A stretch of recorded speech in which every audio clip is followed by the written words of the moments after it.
สคริปต์มัน200 หน้าใช่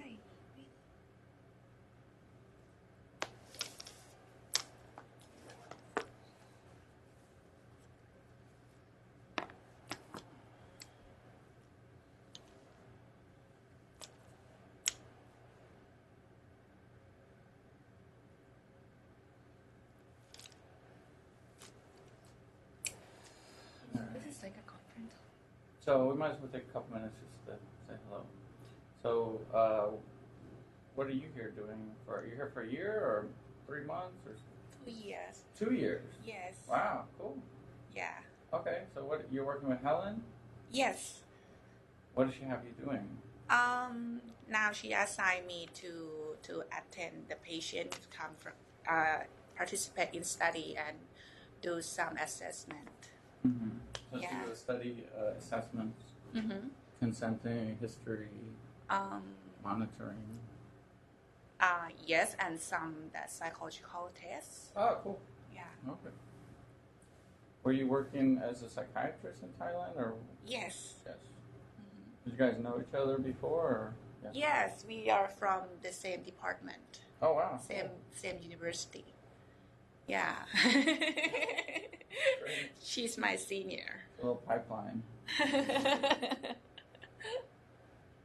good.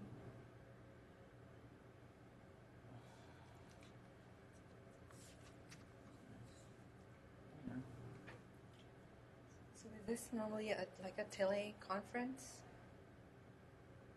Yeah, I don't know if there's any way to know.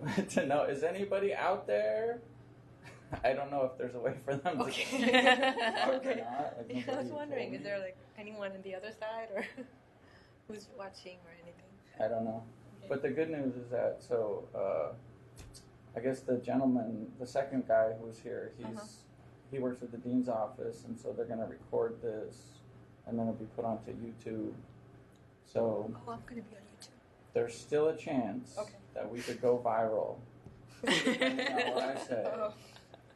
So I was just waiting a couple minutes because Harris was going to try to be here. This visiting scholar, blonde Australian guy, tall. You never met him? Okay. Nope. I'll give him another couple minutes and then we'll start because I only have about 60 slides. Okay. It's supposed to go to 10:30, and then Helen's talking at 10:30, so I figure she will probably blow in at some point. Okay. If you guys need to leave, don't worry about it. You need to go. All right. Well, we got all this fun equipment. I'm all dressed up.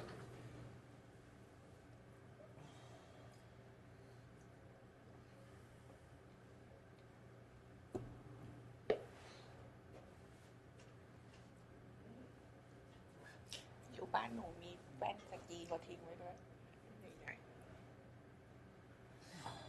Okay. So thank you and welcome to our latest installment of the Semel Institute-sponsored research seminar. Today's topic is going to be the translational science of lifestyle medicine, application to a leading-edge cognitive health clinic here at the University of California, Los Angeles within the Department of Psychiatry. My name is David Merrill. I am currently an assistant clinical professor in the department, specifically in the Division of Geriatric Psychiatry. Just some acknowledgments and disclosures. My research is supported by the UCLA CTSI KL2 Translational Science Award. I'm also a fellow and former fellow of several other funding bodies.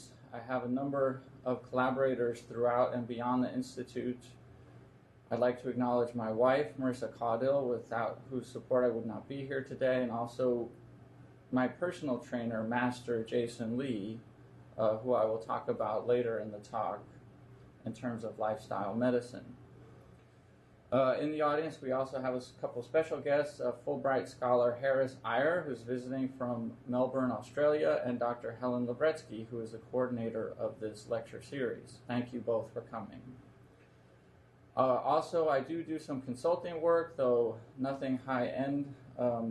Some of these products or methodologies are ones that I believe in strongly and I'm currently using in my clinical practice, which is why I've begun to talk about them in this talk and other talks. Now, I will be discussing off-label use both of medications and of lifestyles, so please put on your hats and glasses. Here we go. First of all, what is translational science? Well, translational science is defined as an interdisciplinary branch of the biomedical field supported by three main pillars. You may have heard the term from bench to bedside, meaning basic science studies that are then translated into bedside treatments in clinical medicine. Translational science also involves the community, and in fact, there's not just one translation that's happening here. You can see it's depicted by multiple steps, and some have found that it's useful to think of a series of transitions. Here, schematized as T1, going from bench to initial human clinical research at the bedside, then T2, going from these small controlled studies and larger controlled studies into actual patient care and clinical practice, and then finally T3, which is widespread dissemination, research, and implementation of both research and work.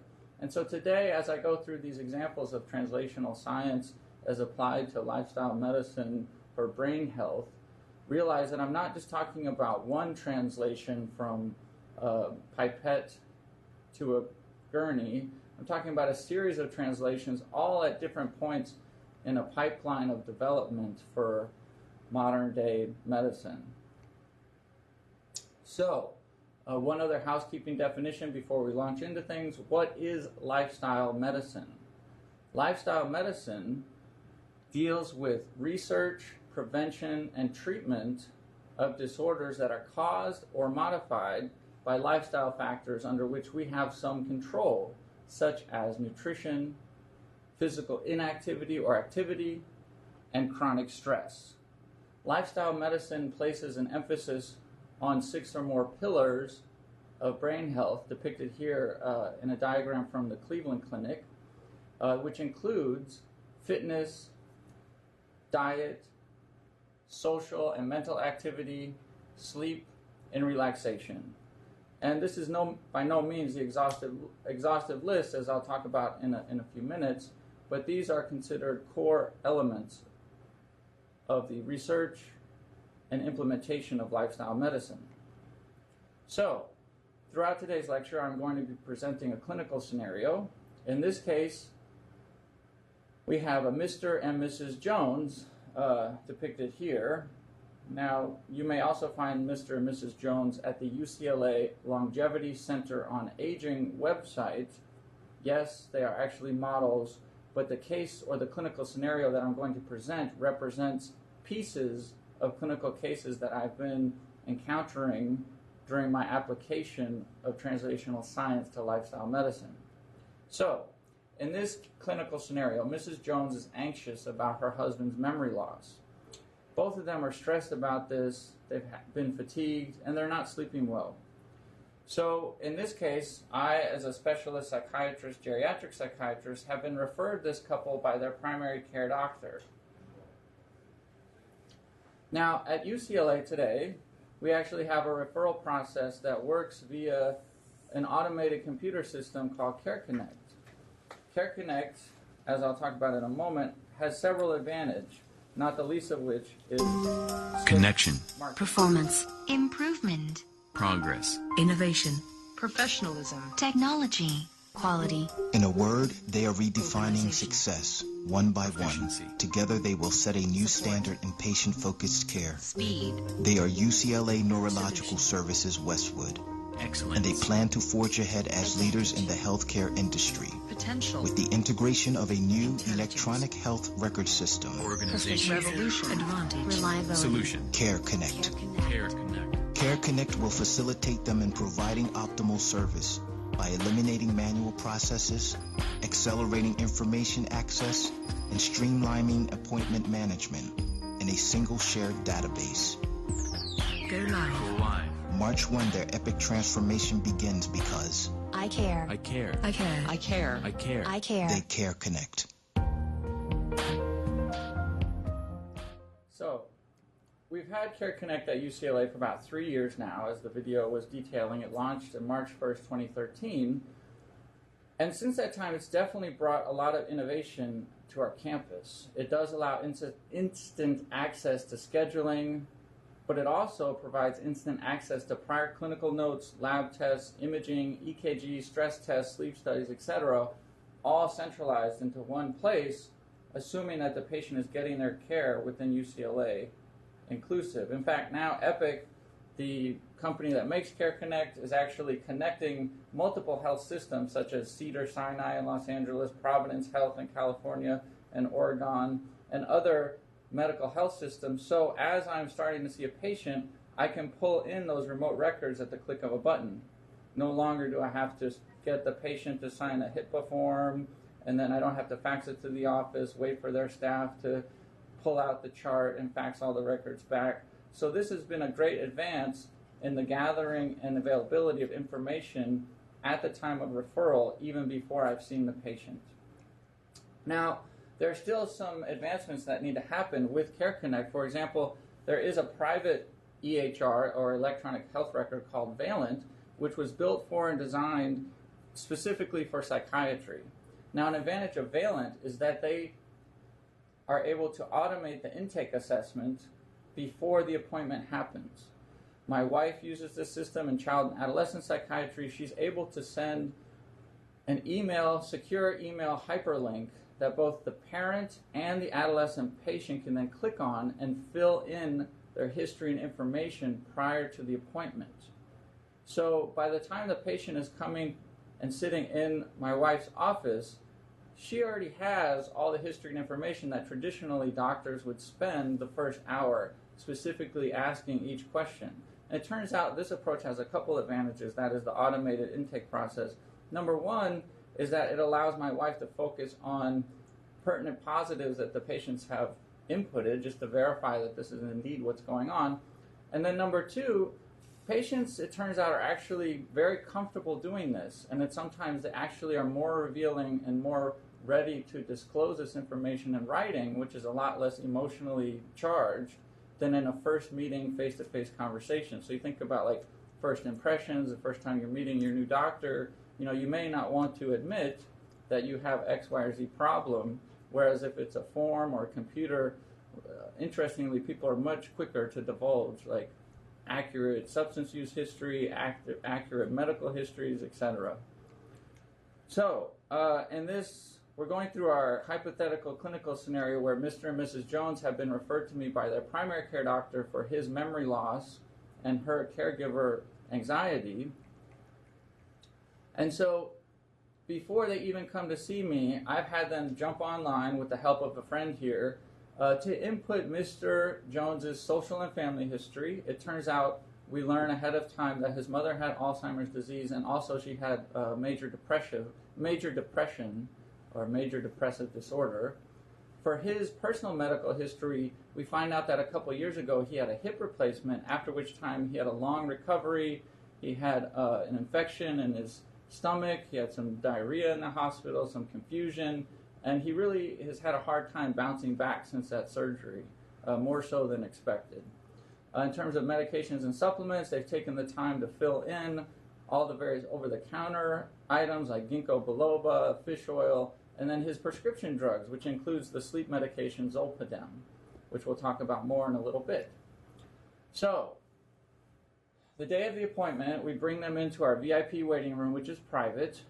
While they're waiting for the doctor to come into their room, we're having them complete iPad or tablet-based mood and cognitive scales. Now, this is the so-called UCLA Behavioral Health Checkup. This is a at-the-moment snapshot of how their moods are, how anxious they are, how they're feeling about memory. It measures a baseline. This will help in our initial diagnosis to complement the history that they've done beforehand at home, and it will also help us monitor what sort of response they have to any future interventions. Now, in an ideal world, this is all populated automatically into the EHR. The truth is, at this point, I'm making the internet look very smart by putting all this information somewhat manually by brute force from the forms, from the questionnaires into the EHR.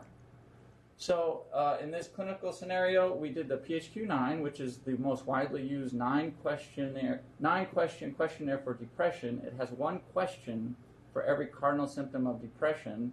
The PHQ, a screening form, is shown here. It asks about loss of interest in doing things.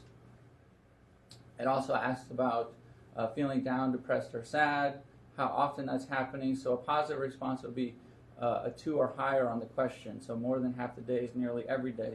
This would be coded and put into a database, time and date stamped, which can then be tracked over time to see how they respond to any interventions. So we also did scales about physical and mental health, quality of life, subjective report of memory loss, activities of daily living. You know, how much is Mr. Jones still doing things on his own? Things like bathing, showering, toileting, cooking, cleaning, shopping, driving. Those would be the so-called instrumental activities of daily living.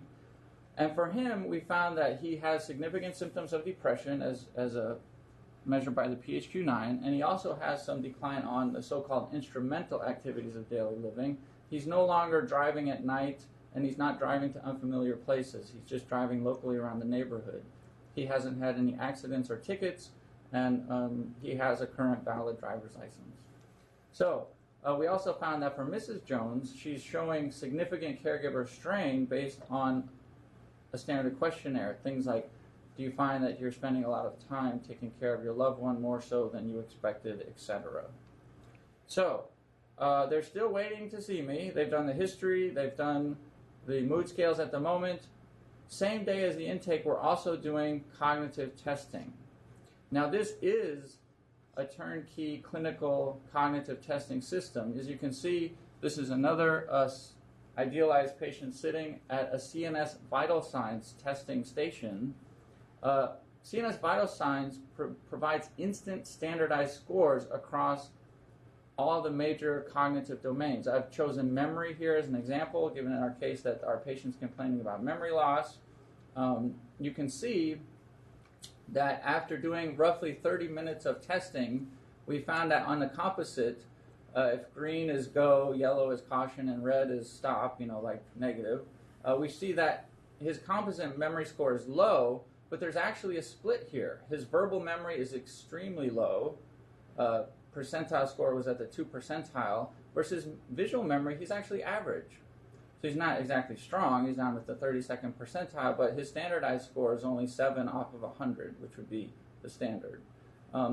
So already, as I'm walking into the room, this report is printed out. So I've got the history and information, I've got the mood scales, I've got the cognitive testing done. I know that there's a clinically significant issue here. We just haven't figured out what's the basis of all this. So, the day of the intake, I'm ordering quantitative neuroimaging. A standard MRI scan would tell you things like, this man does not have a skull fracture, this man does not have a brain tumor, he does not have a major stroke. Well, truth be told, I can tell you all that just from looking at him, because his face is symmetrical, he's speaking to me, he's not bleeding and doubled over in pain. So a standard MRI read is not particularly useful in the context of memory loss, anxiety, and depression. What turns out is useful is to look at the volumes of specific subregions of the brain involved in learning, memory, and mood regulation. So here we have the process. The patient goes in for the MRI scan. The images are collected, downloaded or uploaded, to a secure server, and then a patient report is generated within a matter of moments.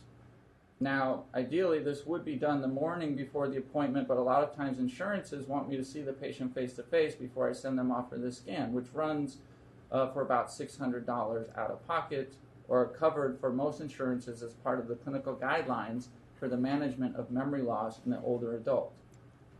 In this case, we find that globally, Mr. Jones's brain structure is actually of normal volume. So you can see the top line in this slide shows that whole brain volume is in the blue, meaning that's fine, whereas there are selective regions of brain volume loss. And so it turns out that these areas of volume loss are related to memory processing in the hippocampus, mood regulation in the anterior hippocampus and the amygdala, the so-called seat of fear in research, which is also a very emotional limbic area, and then the thalamus, which connects frontal subcortical circuitry in the brain. So this is a red flag, which is why I put arrows, not flags, but so there is volume loss in his brain that wouldn't have been picked up on a standard clinical read of no hemorrhage, no tumors, no fractures, no strokes. So it's a bit alarming. How do I share this with the patient? Well, it turns out, look, there's also some positives. His frontal lobes are normal volume.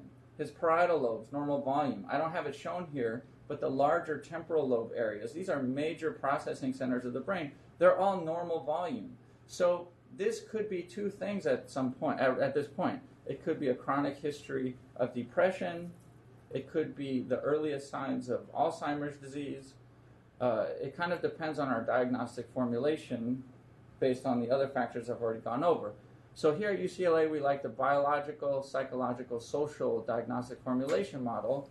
We've reviewed that he has a family history of depression and Alzheimer's, so that's not particularly helpful in his mom and telling the difference because he's actually loaded for both. He's got a personal history and current symptoms of depression, which as a psychiatrist I'm going to want to be treating. And psychologically, he's had a major trigger for a depressive episode. So these memory problems, not being able to remember a name, not being able to remember where you parked your car, forgetting details of recent conversations. This can create a great sense of loss, a loss which then can trigger a clinical episode of depression. Now, regardless of the cause of the loss, once the symptoms of depression are significant, meaning he's sleeping in bed more often than he used to, his appetite is down or up, he's lost interest in what he does, he's telling his wife that he feels hopeless, better off dead, that sort of thing. Not that he's doing that today. But once the symptoms are that severe, it actually doesn't matter what the trigger is. We treat it. We use a combination of medications, therapy, both individual and social intervention. So socially speaking, of which that shutting down, being in bed more, not wanting to go out to eat, that leads to isolation. And there's also the worry that he'll get in a social situation and not remember what to say, or what did somebody tell him the last time they met. So this loss of memory and depression lead to isolation, and even though he has a supportive spouse, she's becoming progressively more stressed and depressed herself. So in terms of diagnostic impression of this couple, I would say for Mr. Jones, he's definitely in the middle of a major depressive episode, which goes with his history of major depressive disorder. Currently, his symptoms were moderately severe. He doesn't need to go in the hospital, but we need to make some decisions about what to do next. I'm putting in parentheses, rule out major neurocognitive disorder due to a possible Alzheimer's etiology based on his family history and the imaging biomarker. That may be a little generous given the level of decline on his IADLs and his neuropsych testing in the office.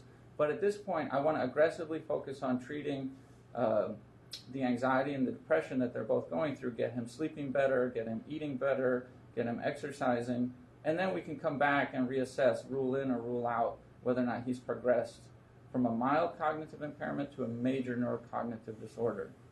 Now, let's not forget the caregiver is also very strained, and that's clinically significant, so we'll need to deal with that today as well. So, psychodynamics. I say here, not question mark related to genes. As far as we know, this is the psychology of the mind. I was just talking about, in his case, you look at the last source of depression, loss of the body part function, e.g. the brain function, has triggered a depression, which we'll want to treat clinically with the combination of medications and therapy. So, what sort of data do we have to guide us in our clinical choice of medication, for example, for this patient? Well, we know that their family history, the mother had a history of depression as well. Does her history of depression tell us how to treat Mr. Jones? Intuitively and clinically, a dogma has been that, well, if there was a family member who responded to this drug, then the child will also respond to this drug. Turns out that may or may not be true. In fact, in majority of cases, it actually probably won't be true. So here's an example of a liver enzyme that metabolizes antidepressants. You see in the mom, she was a normal metabolizer of drugs running through this enzyme, whereas the patient only has a 1 in 4 chance of sharing the same genotype as the parent. So what can we do today in clinic? We can actually order pharmacogenomic testing, a service that is indicated and covered by Medicare for patients with major depressive disorder who have failed a medication or you're considering changing the medication. Pharmacogenomics actually provides us objective information about the person's genetic makeup or genome to choose the drug and to make a decision about the dose of the drug that's likely to work best for that person. This is the so-called personalized medicine. In this case, personalized medication selection. Now, genes related to drug metabolism and response have 2 basic categories. There's pharmacodynamics, pharmacokinetics. I will try to walk us through a quick example of both just to give us a sense of what I'm talking about in a real-world situation. Pharmacodynamics you can think of as what the drug is doing to the body, and pharmacokinetics you can think of as what's happening drug in the body with the drugs. I can never say this right. How the body is metabolizing the drug. So, pharmacokinetics, defined another way, it involves the absorption, distribution, metabolism, and elimination of the medication. There are 2 major phases of psychotropic drug metabolism in the liver. Those include phase 1, redox reactions, the so-called CYP enzymes, and phase 2, conjugation, the UGT enzymes. Today we're going to focus in on a CYP enzyme example. There are over 57 CYP450 enzymes, but it turns out that 6 major ones are involved in the majority of psychotropic drug. These is a percentage of commonly prescribed neuropsychiatric medications that are metabolized by particular enzymes in the CYP450 family.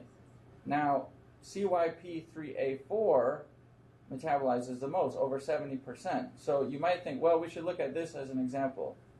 Turns out that 9 out of 10 people or more have the normal wild type alleles of this enzyme. So a CYP450 enzyme that metabolizes about 60% of drugs is CYP2D6. This is a highly variable gene with 17 common clinically relevant polymorphisms. It's located on a site on chromosome 22, and you can have either the normal form of the allele, you can have duplications of it, or deletions of it. This creates a pretty complex potential clinical scenario for giving the same medication to different patients. So based on the number of functional CYP2D6 genes, the same 25 milligram dose of an antidepressant, in this case nortriptyline, which is a tricyclic antidepressant, you can have levels ranging from close to 0 nanomoles per liter up to roughly 50 or 60 nanomoles per liter at 24 hours. So the question becomes, which genotype does our patient have, Mr. Jones? Well, we could just do trial and error, we could just guess, or we could send off the test.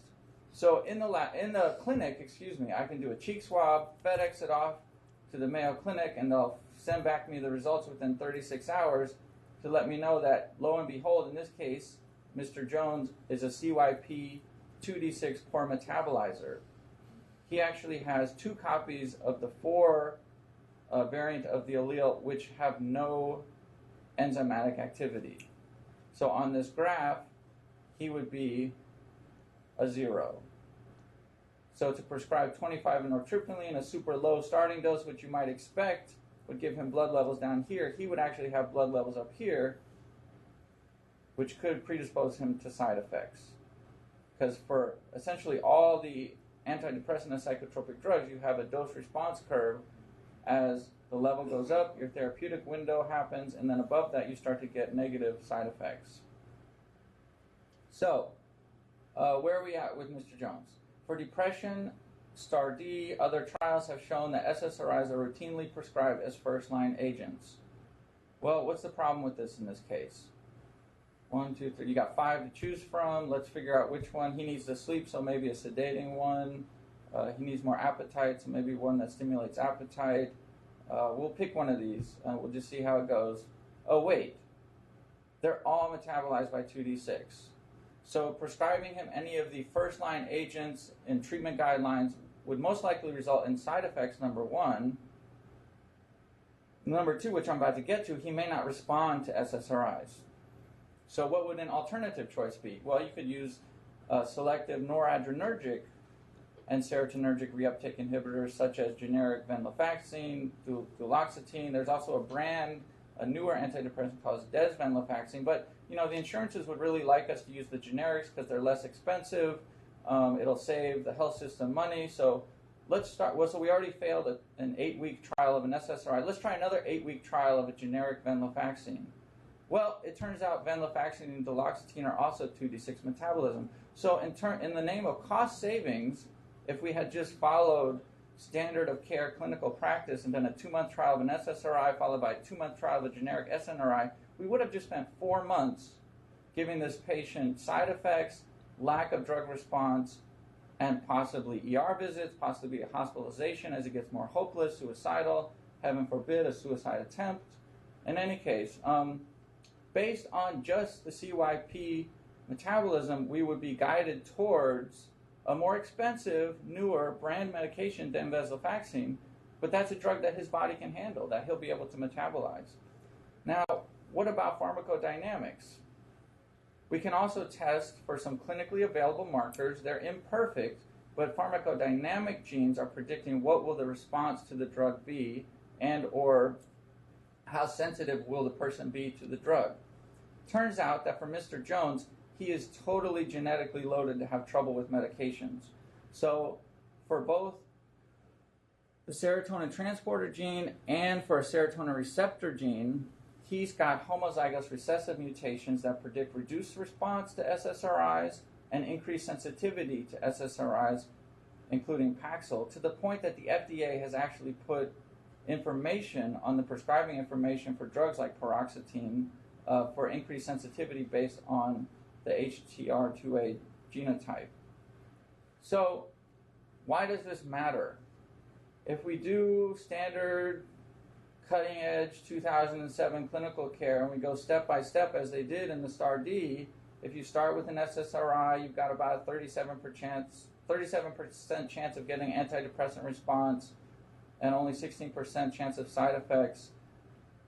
But if that fails, then we're going to our Effexor, and you got another third chance to get a response. And then down here, I think it was something like mirtazapine and buspirone. And in fact, venlafaxine wasn't even on the market yet when they did STAR-D. But the general trend that you're seeing here is that as you go down in weeks and months down the treatment road with unguided care, your odds of getting a response are going lower and lower, and your treatment intolerance is going up and up. What happens when somebody doesn't respond and when they're having side effects? Their depression gets worse. They feel more despondent about and hopeless about, oh, these drugs are just making me worse. I'm not getting better. Maybe I need the hospital. Maybe I need something really cost ineffective like electroconvulsive therapy. That involves like at least 12 treatments, including general anesthesia, recovery, maybe about $3,500 per treatment of ECT. You multiply that out, you've got a very expensive standard of care treatment algorithm circa 2007.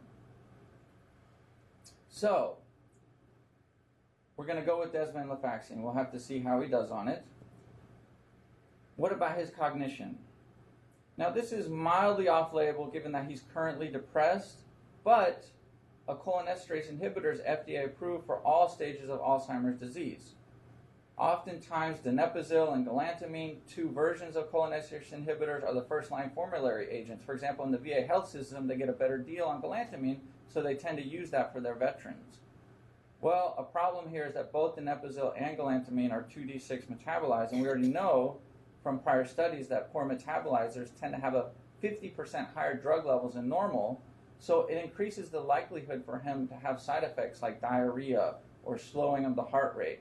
Now, diarrhea is more of a nuisance. Typically, doctors tell patients, well, just stick with it, hang in there tough, your gut will get used to it. What's the problem with a month of diarrhea? You can handle it. But, for example, if he has a partial heart block or if he has an arrhythmia, suddenly inducing a bradycardia by the drug level being higher than you expected could land him needing EMS, 911. What happens when the heart stops beating? It's not good. So, rivastigmine, you might need to do a prior authorization as a doctor. You might need to really argue the patient may have a higher copay, but it's not metabolized by 2D6. So either the oral or the patch will be better tolerated by this patient, and it may be a more rational choice based on personalized pharmacogenomics. So, what about his sleep? I mentioned in the history information that his wife filled out for us, he's currently taking Zolpidem. It's a common prescription sleep agent that's supposed to be less habit-forming and less problematic than the classic sleep agents like temazepam. Well, what would a geriatrician say about him taking Zolpidem? It turns out, or these other options for sleep aids, it turns out there's an app for that. The American Geriatric Society has gone electronic. They've created various applications. This one is called the Beers Criteria app.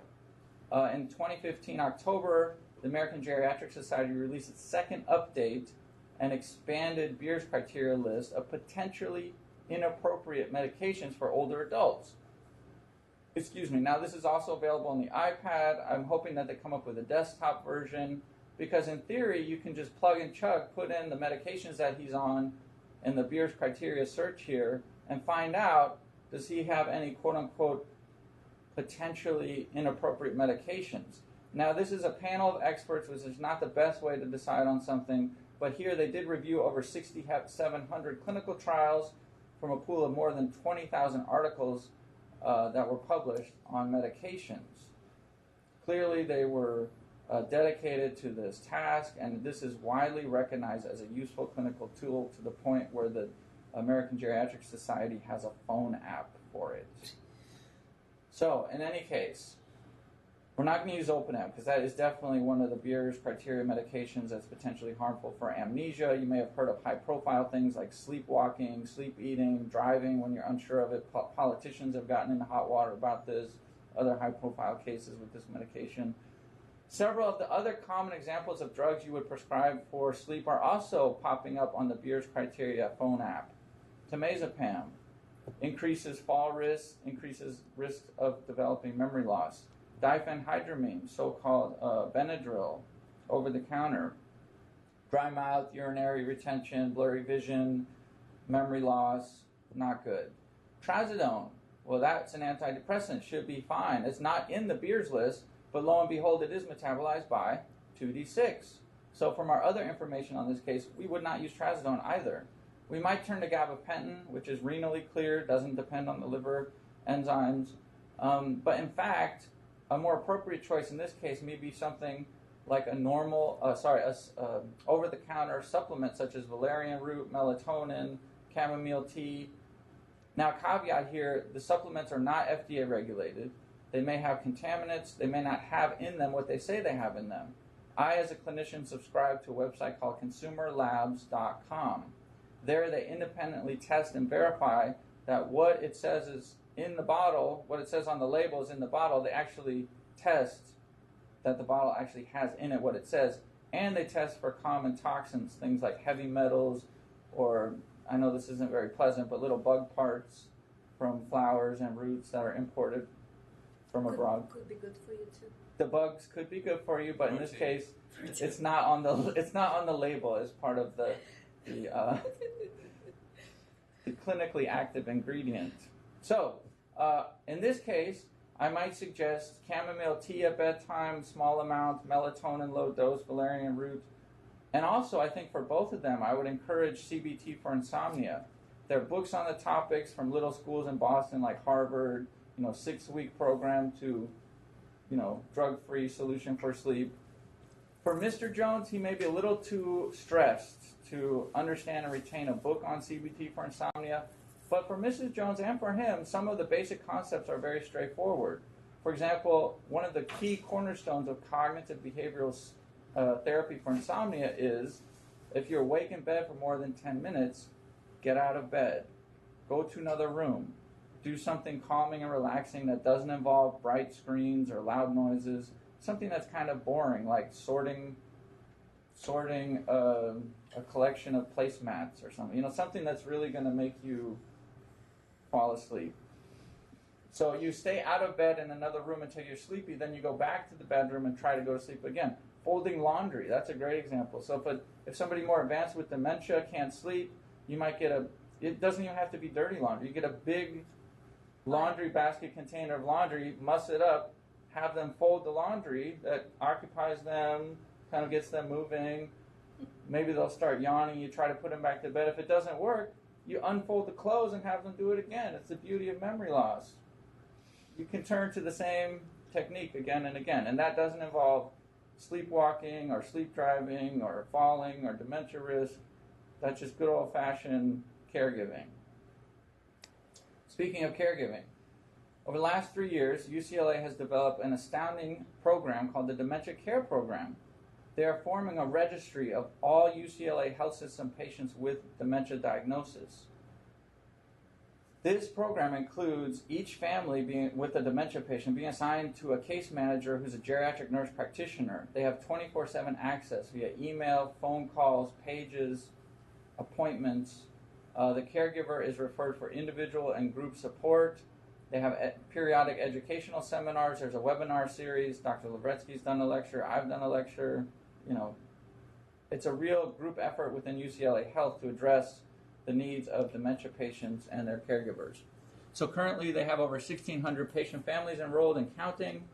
This started out as a philanthropic effort supported by a donor. It's now a cost-effectiveness study, a patient-centered outcomes research initiative, trying to establish whether or not such a model of intensive case management with the 24/7 availability, whether or not that actually lowers costs for CMS or Medicare.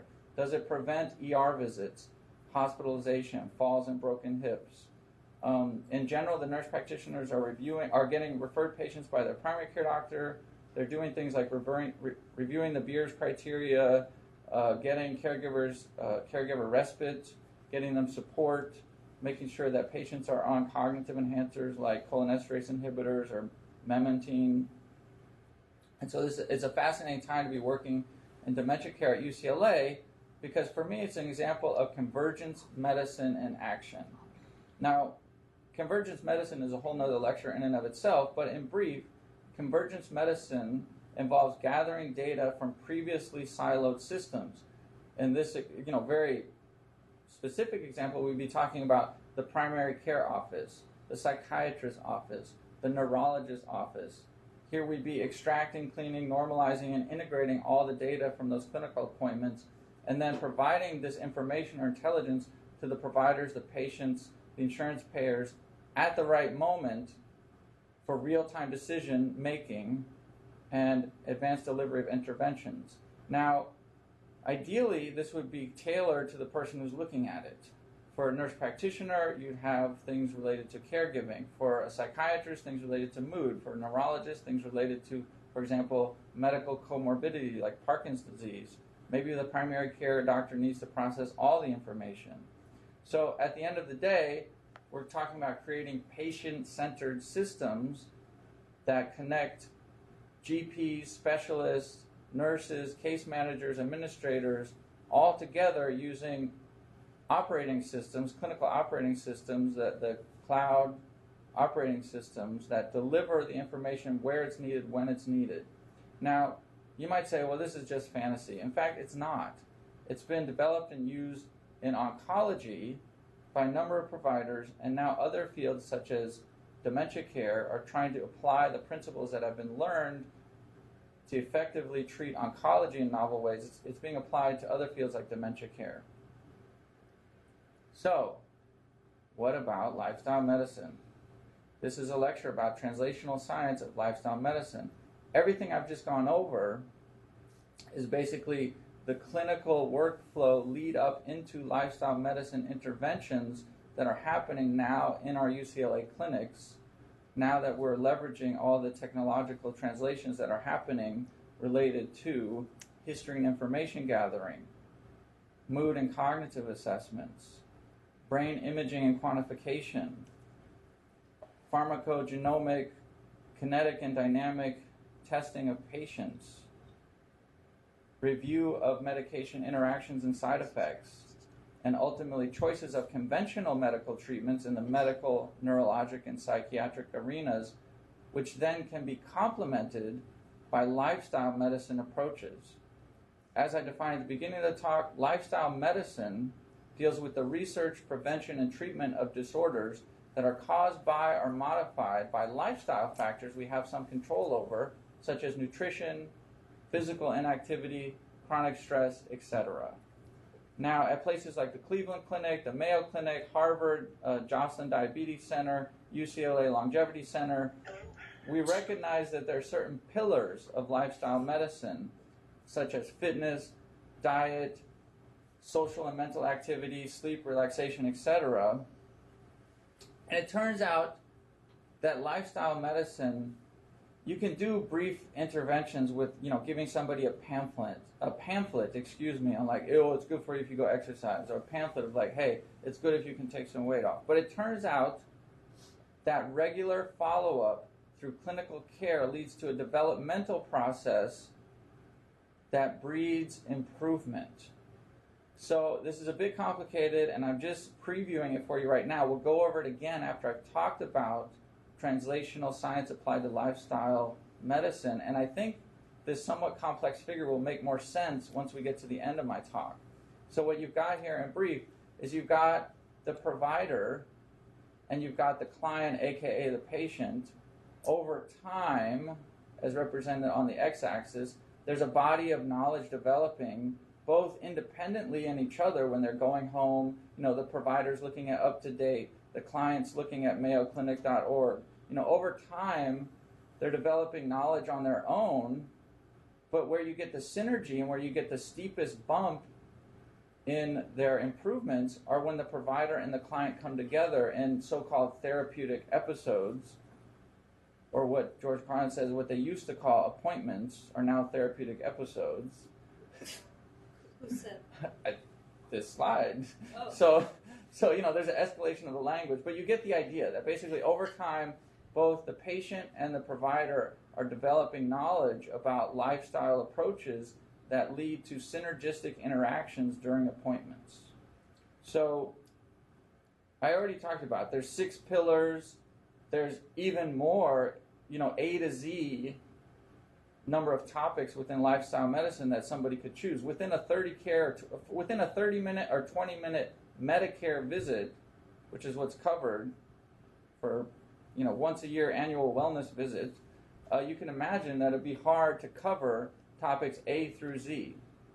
So what I recommend as a doctor and to my patients and family loved ones is that you let each individual person prioritize topics and goals. For example, in our case, Mr. Jones, he looks at this laundry list and he immediately says, I stopped drinking 10 years ago, I have a PhD in engineering, we already know my mom had Alzheimer's, but she was 90 when she had it. Thank you, doctor, you just took me off the Ambien. I've always been a non-smoker, and I take fish oil and ginkgo. So he's kind of telling us that the X'd out topics or the lined out topics are ones that he's kind of got covered, or he's at least started. He's met some goals already. So he's left some big ticket items though. Cognitive training, dietary approach, exercise and physical activity. Now what would be the point of me coaching or training him on these topics? The idealized goal for Mr. Jones is that he compress his morbidity. You all know Jane Fonda. Years ago, she had workout tapes. More recently, she spoke. She was a recipient of our Longevity Center Icon of Aging Award. And she actually talked about this concept of compressing morbidity, of staying healthy later into the lifespan is the idealized goal, that your vitality remains high as you age beyond the average life expectancy. Maximal human life, 120 years. We're all going to die. It's not that we're going to not die, but that by living a better, healthier life, the curve shapes to bend to such that there are more years to life and life to your years. Now, standard Western medicine kicks in when our vitality drops precipitously into the health decline phases, but the idea of lifestyle medicine is to help keep people up here at the top for as long as possible. Some will live to average life, some will live a little bit longer, and our exceptional agers will live closer to the maximal life potential. As a brain field, as a field, psychiatry, neurology, we're kind of at the beginnings of this, the middle era. We can take a lot more lessons from cardiologists, from stroke neurologists. There's an abundance of evidence from cardiovascular research and clinical work and cerebrovascular health work that modifiable lifestyle factors result in better outcomes for people's heart health and brain health in relation to strokes. Things like diet and lifestyle, cholesterol, healthy weight, regular exercise, blood pressure control, getting inflammation under control, and keeping blood sugars normalized. It's turning out that all these factors that are good for the heart indeed are also good for the brain. I published a study not too long ago showing that stroke risk, as measured by all these factors, including blood pressure, comorbidities of vascular metabolic diseases, the higher the stroke risk, meaning the worse that these factors were, the worse people's cognition was across the board when you controlled for things like age, gender, and education. So a better vascular health, as measured by a lower stroke risk, which is a proxy for vascular health, resulted in across the board better cognitive performance on tests of executive function, language function, memory function, visual spatial function, attention. There was no domain of cognition that wasn't affected by the vascular health in this sample of patients with mild memory loss. Now, we also did brain scans of these patients for plaques and tangles in the brain, the hallmark pathologies of eventual Alzheimer's disease, and showed that as plaques and tangles are building up, scores on these same memory tests are going down. So there's a correlation with decreased pathology burden in the brain. There are additive processes going on. There's your vascular health that's protecting you potentially, and then there's buildup of plaques and tangles that may be related to genetic factors, family history factors out of your control that are building up pathology in your brain as you age.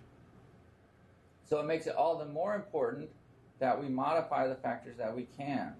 Some group-wise data showed that subjects in a cross-sectional study with normal BMI and higher physical activity levels had lower levels of plaques and tangles in the brain compared to matched counterparts who had higher BMI, defined as above 25, or lower physical activity levels defined as not meeting recommendations for activity per week. Now, diet is another modifiable factor. It turns out that none of us eat a Mediterranean diet. Very few of us are Mediterranean. However, Mediterranean type diet adherence is shown in large epidemiologic studies to result in a decreased risk of developing or converting to Alzheimer's disease, especially when combined with physical activity. In our imaging studies at UCLA, it didn't matter if you had mild cognitive impairment with aging or if you even had normal cognition with aging. Greater adherence to a Mediterranean-style diet resulted in a brain scan that showed lower burden of plaques and tangles. So this may be a factor that directly or indirectly is relating to the rate at which pathology is deposited in the brain over time with aging, regardless of where you currently are in your cognitive status. So quick definition is you can all Google this or Bing it or however you search for stuff. But Mediterranean diets typically include high amounts of fruits and vegetables.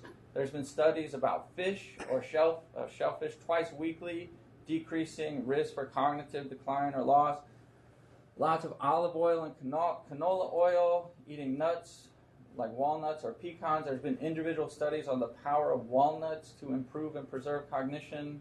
Moderate amounts of red wine, so you have to caution that if you already have anxiety, depression, or memory loss. And then lots of herbs and spices instead of salt or salt substitutes like soy sauce. So Mediterranean-type diets limit the amounts of added salt, animal fats found in red meats and butter. These are types of foods typically associated with increased risk for vascular disease. Also associated with dementia risk is midlife obesity. So we find that over time, these chronic factors that are measured by proxies relate to actual development of dementia. So BMI greater than 30 at midlife relates to higher risk of dementia later in life. And this is in a larger population type study published in Journal of Neurology in 2011. Getting back to some smaller data sets, local data sets, a colleague of mine, Dr. Harris Iyer, and I were looking at total time spent sitting every day. I've been sitting now for about an hour. My hippocampus is taking a bit of a hit, but it's worth it for you guys. I want you to be educated about this. Time spent sitting does actually relate to the thickness of a memory center in healthy older adults. That is, the fewer hours you spend sitting per day. In this study, it related to a thicker or plumper memory center of the brain. This is a human study in subjects with either mild cognitive impairment or subjective memory changes. This type of work was informed or translated for more basic science work in mice and other non-human primates and animal models. So some of the earliest work showed, dating way back to 2001, just at the beginning of the millennium, active and enriched cognitively stimulated lab animals have fewer plaques in transgenic mouse models where they're destined to form plaques, or so-called destined. Physical activity enrichment actually slowed and lowered the accumulation of this destined plaque loads in these mice, and they also triggered higher levels of trophic factors. These are support molecules in the brain, such as brain-derived neurotrophic factor, support factors that trigger neurogenesis in the brain. As children, we may have all learned that the brain is a fixed thing past development, that you don't form any more brain cells, you don't form any more connections. Well, it turns out that's just not true, and that physical activity and mental activity are two of the strongest ways to elicit or incite more new neuron cell birth in the memory centers of the brain. Could be working through trophic factors like BDNF, lowering systemic and central inflammation through cytokine signaling pathways, and ultimately both impacting neurogenesis. Coming back to human studies, it's already been shown, it's known that aerobic fitness is associated with total hippocampal volume in older adults. Older adults learn new things and navigate space using the hippocampus. The hippocampus is necessary to form new memories, new short-term memories, and parts of the hippocampus are also necessary to emotionally regulate oneself. So there was a study done in the Midwest, 1 year of regular exercise, just walking every day, nothing super intensive, no like West LA CrossFit or anything crazy, just a walking intervention for 1 year, increased the size of the hippocampus, increased BDNF signaling in the body, and lo and behold showed that spatial memory was improved in these participants who did the regular aerobic walking as opposed to people who are doing stretching and toning or other non-aerobic activities. So you can actually see the difference on imaging, you can see the difference by your eye, by the naked eye on the graphs there, and you can also see it statistically through rigorous statistical models. What about mental stimulation? It turns out that cognitive activities may protect the brain against dementia. Crossword puzzles, playing cards, board games, dancing, attending organization groups, going to the theater. I mean, you get the idea. Basically, any engaging, enriching social activity or even alone can be helpful. It seems that anything helps except for passively watching TV. So if you're watching this on YouTube, I want you to be Googling stuff as I'm talking. Okay. So in any case, it's not all bad news about screens and computers. Cognitive activities actually do decrease dementia risk. That's what I was just talking about. There seems to be a dose-response curve. So 1 day a week, 7% reduction of risk. Several times a week, 47% reduction. So-called cognitive training, sitting down at a computer, doing things like posit science, Lumosity, whatever you would, DACM. Again, you can look for these things on the internet. I would try to do things that have publication track record behind them. There's been findings that the area that you train in, whether it's memory, processing speed, reasoning, that cognitive training can improve performance on tasks related to what you've been practicing. The big question is, does that generalize or transfer to everyday life? Does doing memory training on a computer mean that you'll remember what to pick up at the grocery store when you're on a honey-do, shopping list? I don't know. So, in any case, sort of brute force cognitive training is one way to go about improving your memory performance. Another, arguably more fun way, is to learn memory, instead of cognitive training, to learn memory training techniques. Typically done 2 to 6 weeks, maybe actually more effective to do it briefly than to really draw it out. And memory training is learning different ways to maximize your memory performance. There was a great TED talk by a journalist who looked into this field, and he actually ended up winning like some global competition on memory performance because he learned how to use memory mnemonics or memory techniques so well that he beat the field. Things like remembering entire decks of cards, after just looking through them one time. So that's a bit of a party trick, but in real life, memory training can be learned to use associations to ascribe meanings to new things. For example, a lot of older adults have trouble remembering a new name. So I meet somebody new. Hi, my name's David. Your name is Frank. So it comes and goes. It's gone before you know it. Like, what was that person's name? I have no idea. So depending on who you are, you might make several associations, visual, emotionally evocative associations with the name Frank. So if you're older, if you like music, you might think of Frank Sinatra. If you're a stress eater, you might think of comfort food like Pink's hot dogs. Oh wait, that's not a Frankfurter. You might think of Germany, the location. You might think, well, I'm going to be frank about this. I can't remember your name. To be honest, I'll just tell you the name again. No, you make the association with the word, so it kind of has a dual meaning. It's actually been shown scientifically through translational science that forming these types of associations activates brain networks for context more so than just brute force, like trying to remember by features. So if you make an association, there are entire networks in your brain that are working to remember the name. So by the time we go through all these various associations to Frank, you may not watch this YouTube video for 2 years, but you'll still remember the name we went over was Frank, because there was the hot dog, there was the crooner, old blue eyes. I'm being straightforward about it. We went to Germany. You can think of all the parts of the brain that triggers. That triggers the smell of hot dogs, the sound of the music, the visual of the city, the feeling of being honest, of somebody being truthful as opposed to somebody being deceptive with you. So these associations activate rich networks of the brain. And so somebody who's struggling, just like our patient, Mr. J, he's only struggling with atrophy of just that little hippocampal part of the brain. If you activate all these networks of frontal cortex, parietal, temporal, you activate all these areas of the brain that for him are still normal size, presumptively still functioning, he can actually learn things better and remember things better.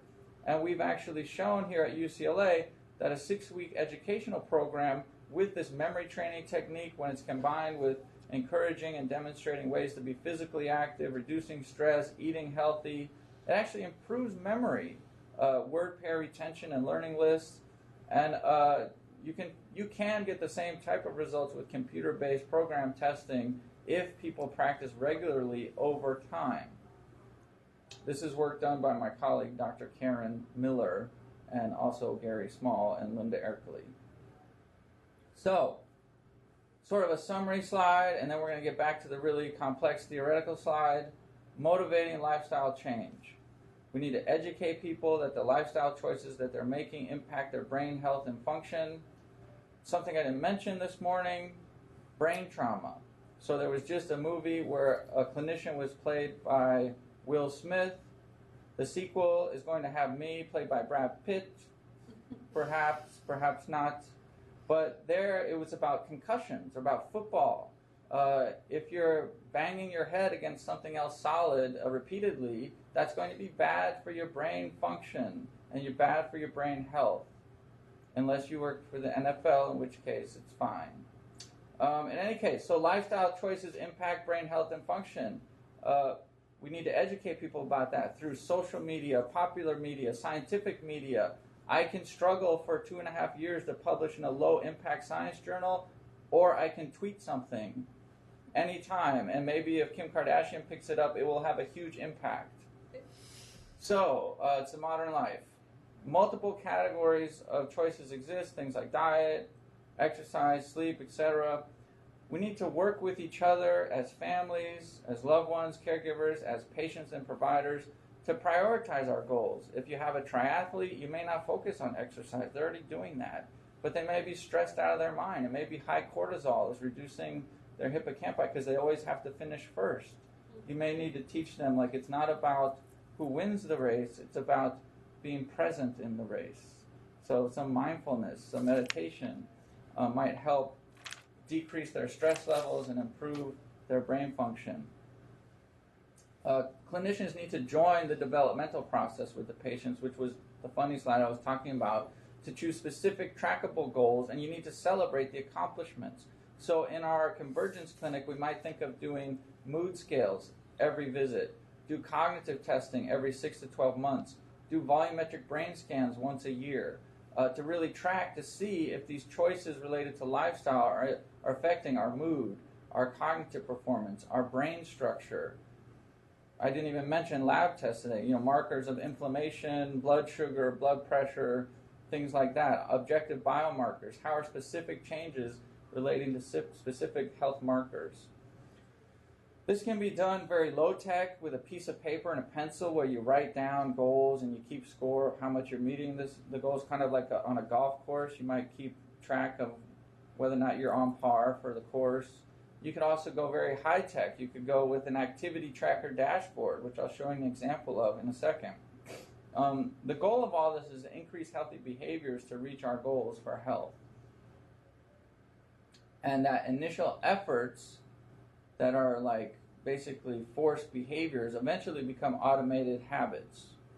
So when you go to the salad bar, eventually you kind of have it ingrained in your head, like, what are Mediterranean-style diet choices that I would make? And what are, do I really need to put pepperoni on a salad? Like, not so much. In any case, I don't mean to pick on the pepperoni makers, but I actually do. Okay, so follow-up clinical care and development. Lifestyle medicine is a developmental process, so it's good to have a therapeutic relationship, whether it's with a doctor, a loved one, a master trainer, such as I have a master trainer Jason Lee. I work out with him 3 times a week now. We talk about fitness goals. We talk about diet goals. I also have a smartwatch. I have a Fitbit watch, which has a dashboard and keeps track of how active I am. So I have also my wife. She does yoga. She does Pilates. She also does some that's TRX. So, she has multiple ways to work out and multiple people involved over time, and that keeps her on track. We order vegetarian healthy meals delivered to our door. We're busy professionals, so we order vegetarian dishes that have fresh ingredients, farm-raised ingredients, and 3 nights a week we eat those fresh meals cooked at home. So we know what's going into them, but we don't spend all day trying to create this meal. We avoid doing things like driving through the fast food, drive-through, and we're cooking at home and eating at home Mediterranean-type diet, despite neither of us being Mediterranean. So, Who are you buying food from? Well, there's different ones. There's we're doing Gobble. There's one company. There's other like I think Blue Dish or Blue Plate or there's all these different. You just Google it. There's all sorts of Blue Apron. Thank you. So why does this matter? We're all aging. Soon the number of people over 65 is going to outnumber the kids under 5. There'll still be plenty of both.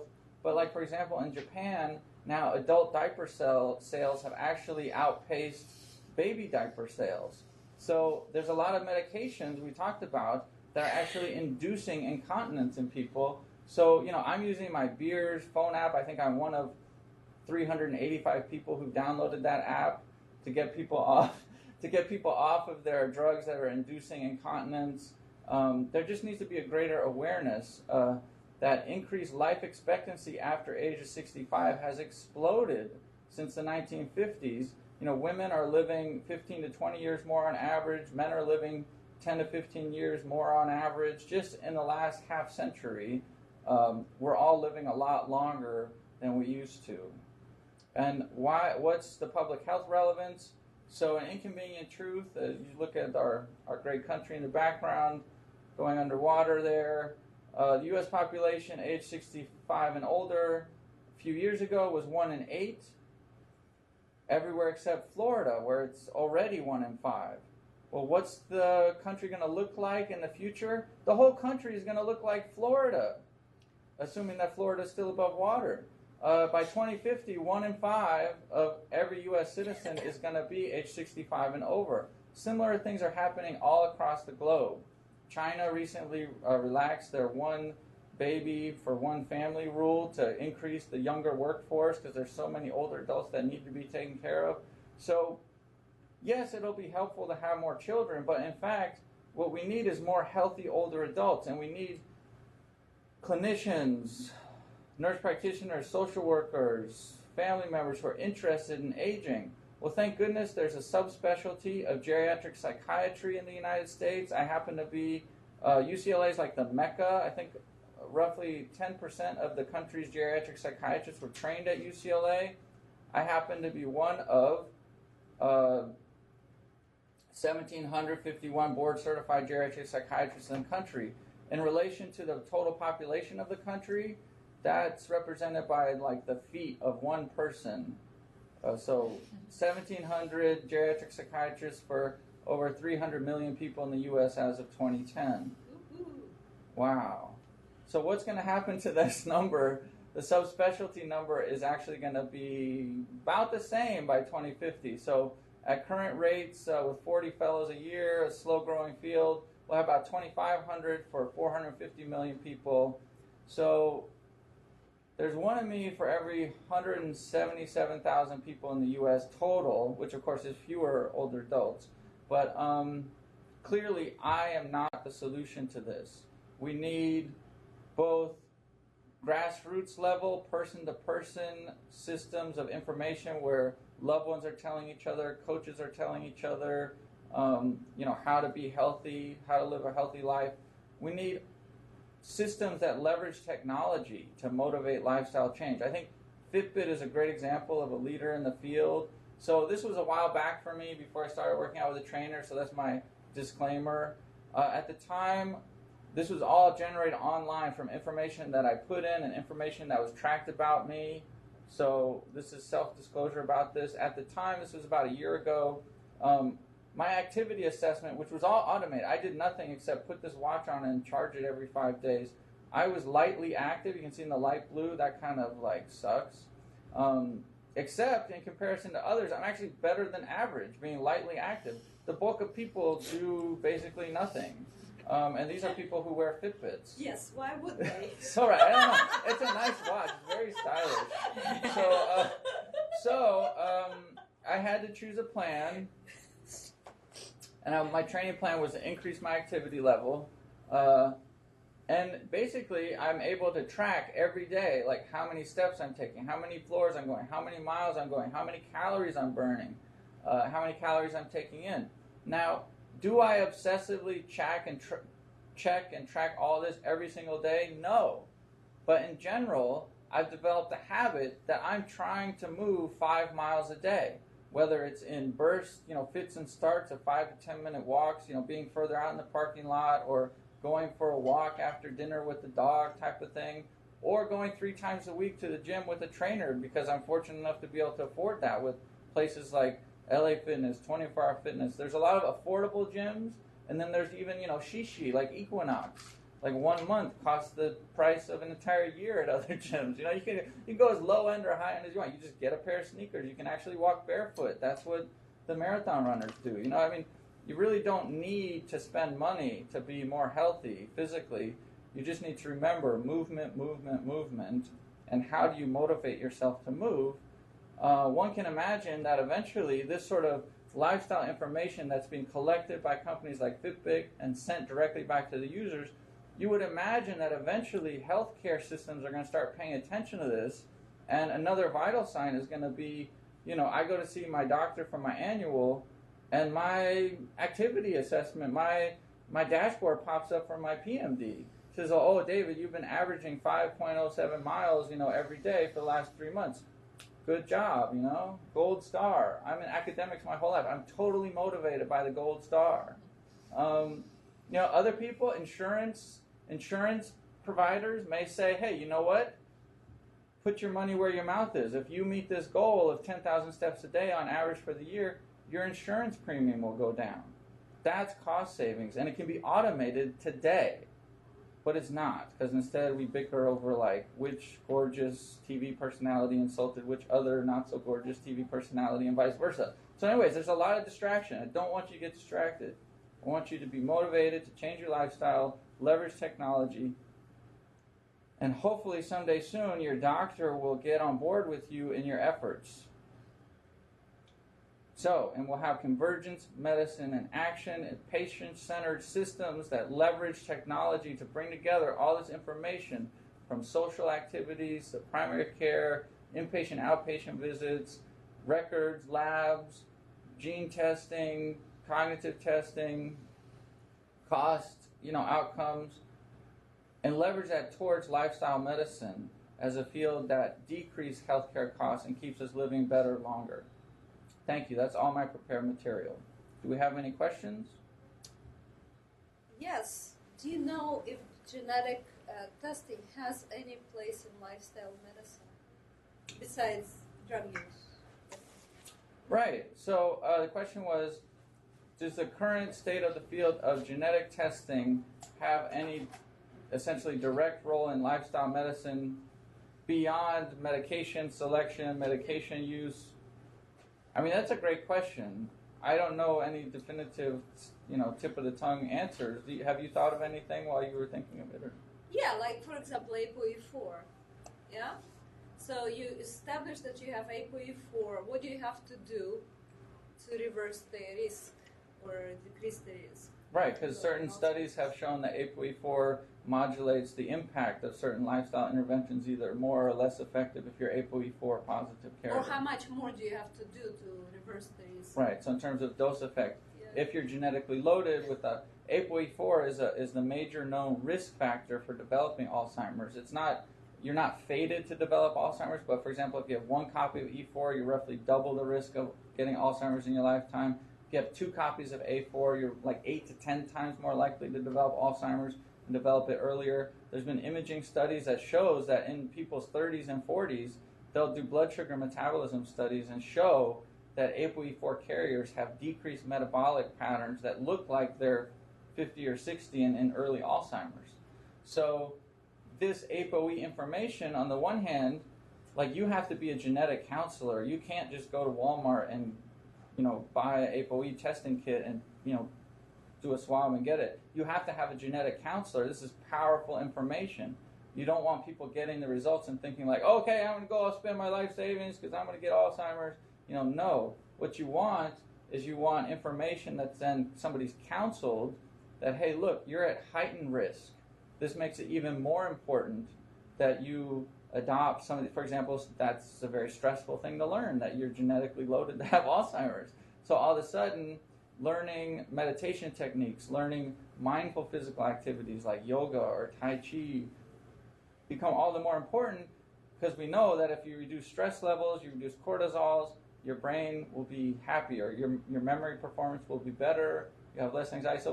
So thank you for answering your question. I'm giving you an idea. It's personalized preventative medicine. Personalized preventative medicine is the idea. Yeah, the more we know about genetic risks, the more we can do to decrease. Yes, and in fact, UCLA as a clinical, I just learned this recently, Dr. Verna Porter in neurology, she let me know that in fact, yes, as clinicians, she can send somebody for ApoE testing, get the results, and counsel a person about their results. So if you want to know, you can actually go to your doctor, neurologist, psychiatrist, somebody who deals with dementia, and you can find out your genotype now. A lot of research studies actually don't tell you your genotype because of this issue of like, well, I don't want anybody to become despondent or suicidal if they know. So it's powerful information, but the goal is to leverage it positively. It sounds like the FDA is going to start cracking down on these lab tests, genetic lab tests that cause, if they went direct to the consumer and they cause significant stress to the individual, the FDA is going to shut them down, or they're developing regulations to do that. So that's the kind of test that needs to be funneled through a doctor or a genetic counselor. Right, because exactly. There's this whole field of direct-to-consumer genetic services now, particularly through some companies that are emerging like Helix, where they will sequence your entire genome, and then they're basically the app store of the entire genome. So you get your genome sequenced, you get the Helix app on your phone, and you can buy apps, which would be like, I want to buy the ApoE4 app for $5, and Helix will basically, with their computer system, reach into your genome, assess your ApoE4, and give you the result. But maybe they won't give you the result directly. They'll say, your result's ready, but you've got to get it from your genetic counselor or your doctor. And so they're also going to be doing a whole range of other things like depression, pharmacogenetic testing on that clinical end. So it's a fascinating point you're bringing up. So the concept, in case you didn't hear it, was that, so there are companies that will take a DNA sample from a person, store it for them, and then as genetic markers come online that are clinically relevant or able to be discussed with a doctor, the patient won't need to go through giving another sample to get it tested. They'll have their DNA banked with a company that then will provide the results directly to the doctor now that it's ready to be discussed. And so, interestingly, you bring this up. You gave the example of, somebody develops memory loss and they go to the neurologist and say, hey, I banked my DNA, let's go over my ApoE. The doctor's like, well, how do we get your ApoE? It's like, hold on a second, dude, and then suddenly they have their ApoE like there in the appointment. This is exactly how I, as a psychiatrist, got introduced to the pharmacogenomics for antidepressants, antipsychotics, anxiolytics. I had a patient bring me a report that was like, hey, doc, are you sure you want to prescribe that? Because it's not looking so good in this genetic report I got about myself. Like, you might want to look over this. And so, at first it's kind of like stressful as a doctor, like, wait, I don't know about this, I don't do this, but then so I accepted the information, I went over it with them, and sure enough, you start looking at these markers and it ends up making sense, both prospectively going forward. I've also had a number of cases, I work in mental health, so a lot of things get attributed to the mind more so than the brain, which is an organ like the heart or the kidneys or the lungs. So a lot of times it's in his head, he can't tolerate medications. So people will have gone from doctor to doctor literally over decades. They'll have a list of medications this long that they haven't tolerated, and they've been told you're not able or willing to stay on the drug, you're not able or willing to tolerate the drug. That vomiting, that was really, psychosomatic. You were making up that nausea. It's all repression about your mother. So, no, people have these traumatic attributions to their mind when, in fact, it's their liver enzymes. And so, suddenly they get this information. It's completely liberating for people and positively reinforcing. I had a 2D6 pore. The 2D6 pore metabolizer, why I went over it, is because it's so powerful. 8 out of 10 psychiatric drugs affected by this, roughly. I had somebody come in, their 2D6 pore metabolizer. They've never been able to be on antidepressants because they kept bombing on all these choices. So finally, we use a newer one that doesn't go through that. She's on a full dose now. She's in remission. This is huge. So the other interesting thing that you brought up was interoperability of computer systems, which is obviously a big issue for the development of this clinic model. So, absolutely, and so here, as a provider, whatever system you're in kind of dictates what's available at the moment. But I'm also pushing, like, we use Epic, Care Connect, a lot of big systems use that. As a mental health provider, it would be invaluable. A lot of times I see a patient with their loved one like slightly behind the patient, and the patient's saying one thing, and the loved one's like going, like the patient's saying, "Oh yeah, I've been doing great. I'm sleeping well. I'm eating well," and the loved one's like up at 1 a.m. like throwing things and screaming. And so this ability to basically, either text or upload the history beforehand means that I don't need to waste time having fantasy conversations with the patient about like, "Oh yeah, you're sleeping great, huh?" Like, it can kind of skip to the next level of like, "Well, I know you're sleeping well, I know your appetite's good, but you tell me you do feel a little anxious. So like, how about we try find something to help with your anxiety? Lo and behold, that will also help their sleep, that will also help their appetite." It's a common medication that we prescribe, but if I get into a back and forth with the patient about things that they think are fine, like sleep and appetite, I might be driving them away from taking the drug. Whereas if I talk to them about anxiety, which they have, which is the third thing the drug helps, we have victory. Like, we've skipped straight ahead to the thing they wanted to talk about. I mean, I can also just sit there and stare at them until they talk about anxiety, but that's anxiety provoking. So the information breeds a therapeutic alliance, and having that prehistory information zapped into the med record, they walk in the room, I pull that up, and I'm like, "Oh, I need to talk to them about anxiety." So maybe the question then is, Alex, if you can have some input as the computer engineering guy and the software guy, how easy or difficult is it to develop these kinds of interoperable software systems that can allow for data to be either inputted into Epic directly or potentially into another software system? Is that feasible, or is this kind of thing that David's talking about not feasible at all? Oh no, it's definitely feasible. I'd say the biggest issue from my perspective, like kind of working towards this, is like political issues, regulatory issues. But once you can break through those barriers, I think the technologies, like you said, the Fitbit, like that data is all there. It's just a matter of getting that into a clinician's hands in the right way. Right. Excellent. So thank you. Great point. Thank you for your questions. Thank you for your attention. And for now, we're going to take a break. Okay. Great. Hello. Just wanted to make sure you got switched okay. Okay, let's do switch. Okay. Okay. Do you want to remove your... This is just a pointer, so I don't know. Yeah, it's connected to this. Oh, I see. So it's, I don't know. Yeah, it'll do slides. Did you upload it or? I had uploaded it, yeah. There may be one on the other side that you can... Okay, I can just this out. Is there just one on this? You let me know if you want to go back in. Hey, David. This is Alex. Hey, Alex. Nice to meet you. You too. Nice to meet you. Thank you for your undivided attention. No worries. Great talk. So you've been working with Yeah, Sarah. thank you, David, for thanks. Did you work with Sarah on... is it me? We're all busy. I'm going to grab a drink. Anybody want anything? Yeah, I need some water. Okay. I got it. Helen, I should introduce you to Alex. Alex, hello. Hello. Great to meet you.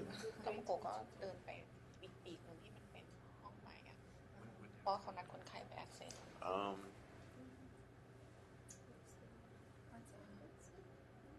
Right? Yes. Another outing. You are fine. Okay. We're all set. Thank you so much. Absolutely, and I should hear back. I put in another phone call this morning about just getting the final conditions, and then what I'll do is send you the information with 2 people that will help guide you through the whole Okay, process. great. Excellent. But I'll email you with their contact information. Thanks so and that much. should take I have to be a Give them an email to the audience. We decided to disseminate it Guys, it's a to good the idea. world. Absolutely. I should today, tomorrow, Okay, at the great. latest, I Thanks should be so able to much send for you your that help. information. Yeah. You're welcome. Probably around 11:30. I think we might have to leave at 11:30. That's But, fine. I'll be done by then. Yeah. So what do you do, Alex? So I'm working on my own startup right now. Oh. Just graduated from USC. So my background's computer science. So Uh-huh. a lot of the interoperability challenges and. Where did you find and Harris? Or Harris found you? Where did we meet? I think it was at a meeting entrepreneur- for health entrepreneurial people that are interested in that kind of stuff. Well. Yeah, and so Alex has been working with Sarah McEwen on some of these for research studies. What can you explain a bit about that? Your foray into neuroscience with Sarah? Sure, yeah. So she's one of the studies she's doing, I think, is comparing activity data to brain scans. So you're helping analyze or Helping her basically gather all the data from those different sources and basically present the relevant information to her. That way she can just streamline all of her studies and basically focus on the research. Just connect us by email. Yeah. Use your services. Help you start up. It's all kind of like getting disparate data sources. No, I understood. Okay. Yeah, that's very so relevant. Very, very useful skill set that Excellent. we don't often see in research. For example, in neuroimaging, it's completely the analysis are completely separate, or in gene expression that I'm doing now. So it's very difficult for me to link it to clinical data, because it's so extensive, genomic analysis. And Harris will be working on a paper. It's virtually impossible to link it to clinical outcomes, but it would be great if we could exercise using that paper maybe. Right? Yeah, true. Yeah. Cool. That would be a good.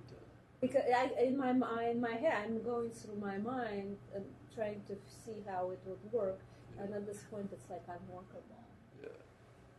All right, so I'm gonna talk about translation neuroscience of integrative medicine, and here's my disclosure and the royalties to the books. The new book is just published. Harris, you will be getting a copy of it.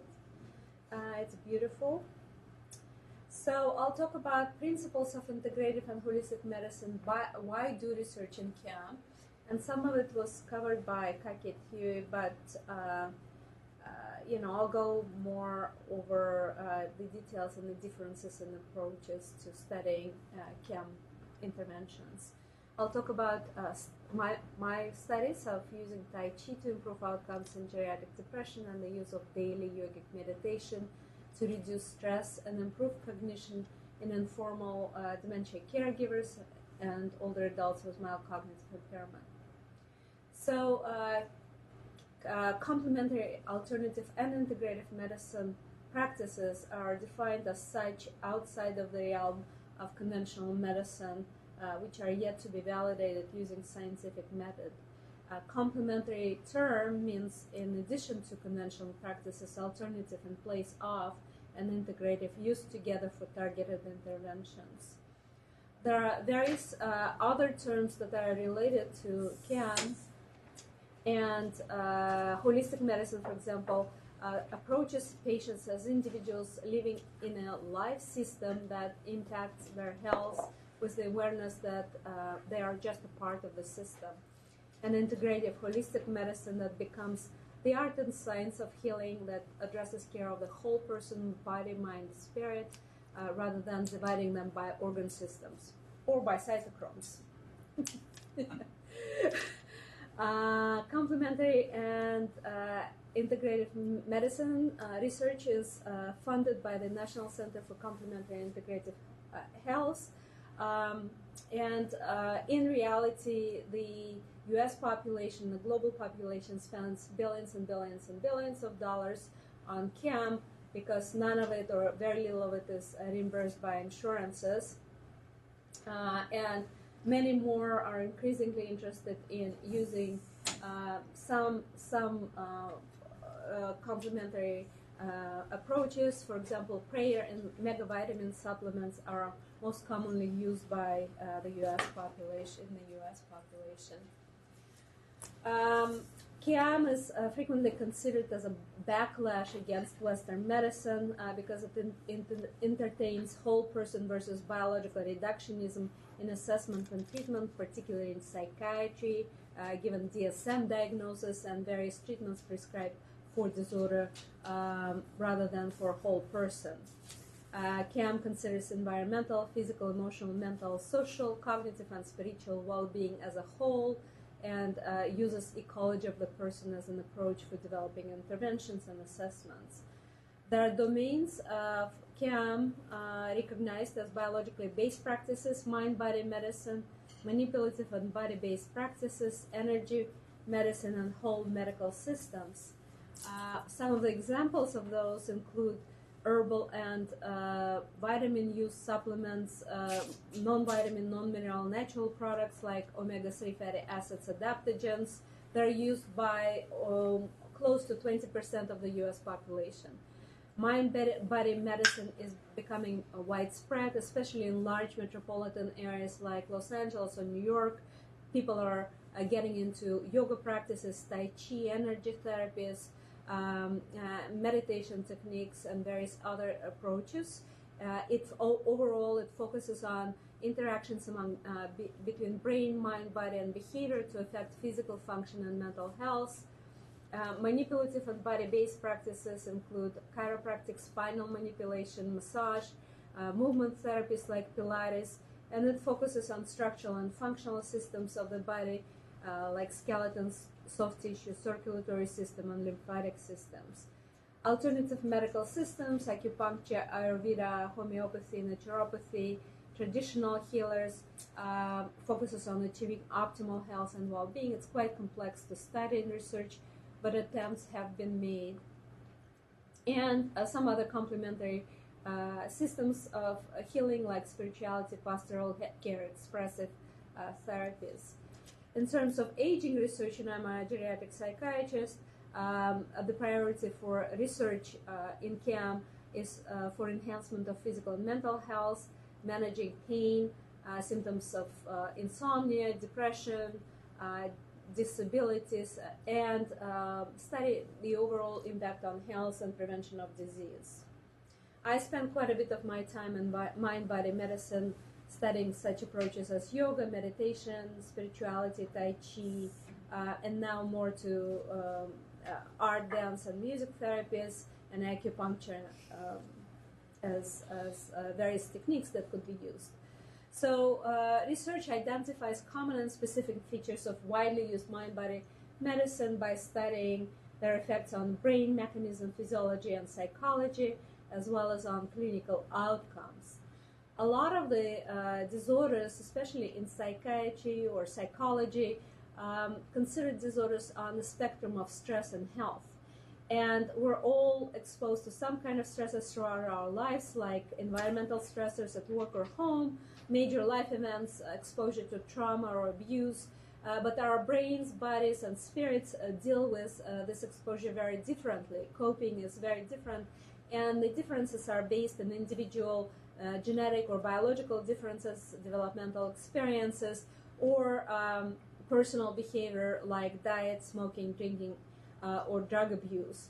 All of them attenuate or modulate physiological responses to stress by developing either adaptive behaviors, adaptive reactions, and physiological responses, or maladaptive responses. And maladaptive have a term to it, allostatic load. They're measurable.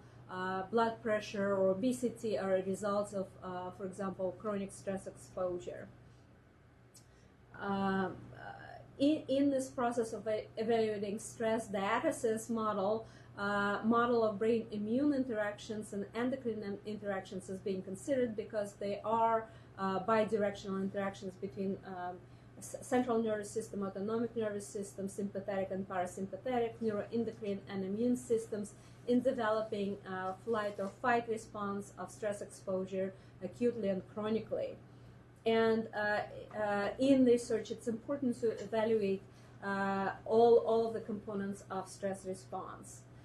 Most of the mind-body practices and other complementary and integrative approaches lead to the intervening at the stress diathesis circuit and modulating these responses. So we can see and document response not only just by changes in psychological or physical symptoms, but also by biomarkers, measuring biomarkers of inflammation or stress response, and of course brain response to the intervention.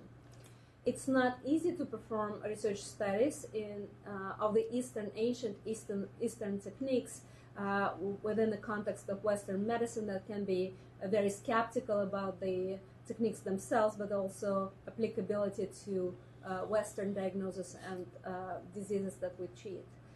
For example, in psychiatry, categorical diagnoses are not consistent with the Eastern diagnoses that are made by evaluating pulse patterns, tongue, and meridians flow, and therefore recommended therapeutic approaches may be very different in the Western versus Eastern approach or Oriental medicine approach.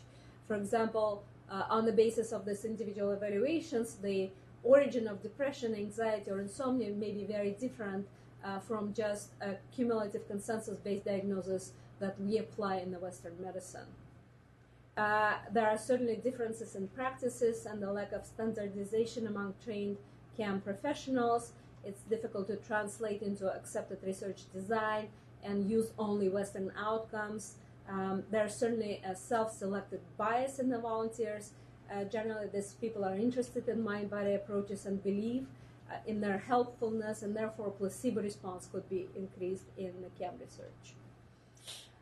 So in designing a study, it's important to decide what is appropriate, what kind of control one might use. Could it be an attention type of control that could control for the amount of time spent with the practitioner, or usual care where nothing is being done? Whether you should use placebo or sham intervention to compare the efficacy of the active versus sham intervention. How many groups should participate, how they should be composed, what would be the power and the ability to complete or recruit, what effect sizes in the study one should be expecting. And most CAM interventions generate modest effect sizes. So it's very important to design the study so that you're able to elicit positive effects of these interventions.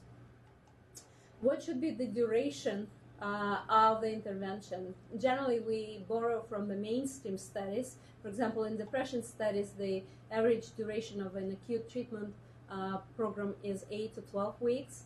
In cognitive research, it's more like 6 months to 12 months of the minimum intervention duration.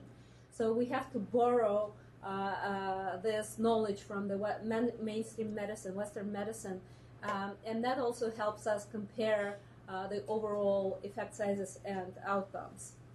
What should outcomes include? Is it aging-related, mental health-related, cognition, mindfulness-related, stress-related, quality of life, spirituality, pain assessment, etc. Biomarkers, stress or aging and/or aging-related, disease-related. All requires careful selection and justification. Generally, in a single study, 1 or 2 should be used with support of the pilot data. Placebo response has to be discussed and considered. And as far as ethics, how weird can it get? It can get very weird with research being conducted on dead people, connecting with the soul. So, you have to be practical. But the bottom line is that interest in CAM is increasing, and the public is a driving force in this behind it. Who is going to fund your research? National Center for Complementary and Integrative Health is the primary institute, National Institute of Health, that is interested and supports the studies with very limited budget. And therefore, other institutes are open to support it, like National Institutes of Nursing Research, Cancer Institute, some of the other health-related institutes. Private foundations certainly can be interested, and the rest is up for grabs. Individual donors could be very helpful to start this kind of research. Read RFAs and program announcements. Another very interesting and helpful term is resilience, and it's defined as generally dynamic characteristic of the interaction between an individual and their environment's ability to recover from adversity, trauma, stress, and depression. The question is whether it requires a major traumatic experience to manifest. What about day-to-day survival? And I can tell you as a long-standing geriatric provider, it's day-to-day survival for our patients that taps into this resilience. This construct can be fostered and is important in younger and older individuals. And if interventions are developed to enhance it, effective and positive coping can be enhanced, turning adversity into an opportunity for growth, developing interventions that enhance resilience using integrative medicine approaches, consequently leading to better outcomes for medical and mental disorders and aging. This is a theoretical model of resilience that I use. All are exposed to stressors, adversity, and trauma, and there's a homeostasis so some stability within the system is maintained by individual resources such as self-esteem, optimism, coping, social support, personality and appraisals, spirituality, and some genetic influences. For example, serotonin transporter gene has been linked to resilience in children and adults. If stress becomes too much or too long, disruption happens on psychological and physiological levels, and biomarkers can include BMI, cortisol levels, stress hormones, catecholamine levels, pro and anti-inflammatory cytokines, NF-kappa B and CRP, cholesterol and lipid levels, DHEAS level, which is a positive protective substance, counteracting inflammatory response. Hemoglobin A1C, telomerase, and telomere lengths could document aging or anti-aging, pro-aging or anti-aging effects of the interventions. Brain regional volumes, amygdala, anterior cingulates, hippocampal volumes on MRI are involved in regulation of most mind-body responses to the mind-body interventions. Then emotional processing is, of course, very relevant to reducing stress and emotional responses and stress. And then epigenetic gene expression could be very helpful in understanding biological responses. And then consequently, as a result of the intervention, several things can occur. Resilient reintegration to a higher level of functioning or adaptation as a result of your intervention, reintegration back to baseline or homeostasis, and reintegration with loss of functioning from baseline to dysfunctional and reintegration leading to disease, disability, and mortality. As I mentioned, biomarkers, neuroimaging studies demonstrate neural substrate, including prefrontal cortex, hippocampus, amygdala, and anterior cingulate as forming a pathway for resilience, and hormones of inflammation and inflammatory mediators may constitute a link between lifestyle factors, infection, and physiological changes of aging on the one hand, and risk factors for age-associated diseases on the other could serve as a target or biomarker for resilience-building interventions. So this is allostatic load that is completely measurable and could be added to your evaluation, David. Maintaining stability through to change is the meaning of allostasis. And the measures could be systolic and diastolic blood pressure, waist-hip ratio, ratio of total cholesterol to HDL, hemoglobin A1C, urinary cortisol, norepinephrine, epinephrine, HDL cholesterol levels, and as I said, DHEAS substance. And Harris again prominently provided this slide, identifying biomarkers for mechanisms of aging as powerful information for the public, where they could judge whether what they are doing in their life with lifestyle interventions or preventative interventions is protecting them from accelerated aging, and those include epigenetic alterations, genomic instability, mitochondrial dysfunction, cellular senescence, chronic inflammation, loss of proteostasis, and telomere attrition. And CAM therapies like mind-body dietary, physical activity, body-based, or natural products all can alter these biomarkers and therefore reverse effects of aging on stress and stress on aging. So some of the examples of resilience building interventions include well-being therapy, learned optimist training, and hardiness training, all of which focus on positive aspects of difficult experiences and promoting more positive perception of challenges as a potential for growth. And they are a form of CBT or cognitive behavioral therapy and can be administered by trained clinicians. Lifestyle factors such as diet, exercise, sleep, alcohol, drug use, spirituality can enhance resilience by creating physical and mental well-being. And CAM comes in very handy with holistic and integrative approaches to wellness, which encompasses various approaches to wellness and stress reduction, including yoga, humor therapy, aromatherapy, massage, and many others. Needs for future resilience building interventions, they're best done in subjects at greatest risk, like caregivers or bereaved, chronic or end-stage disease, or in cases of mass trauma. They can help develop targeted programs that combine aspects of a number of interventional strategies, should be culturally appropriate and tailored to the needs of different populations that combine methods demonstrated to be effective in reducing stress and improving well-being and quality of life. And such methods would include integrated use of cognitive behavioral therapies that can enhance individual resilience, and CAM approaches to stress reduction, pharmacological treatment, diet, exercise, life changes, community interventions to improve social connectedness and reduce loneliness. Some of the research is quoted here and had been reviewed by me and my co-authors. For example, St. John's wort is an herbal supplement and has been used for treatment of depression. Has over 40 randomized clinical trials, mostly in Europe, and mostly in Europe they're positive. The biggest St. John's wort trial in the U.S. Did not fail to find separation from placebo compared to sertraline. It's not an innocuous herb. It can result in side effects and lead to manic switches, serotonergic syndrome. It has multiple drug interactions with HIV protease inhibitors, warfarin, digoxin, oral contraceptives, and anticonvulsants. Omega-3 fatty acids have been studied in depression and mood disorders, but also in cognition as in an attempt to prevent Alzheimer's disease or prevent cognitive decline.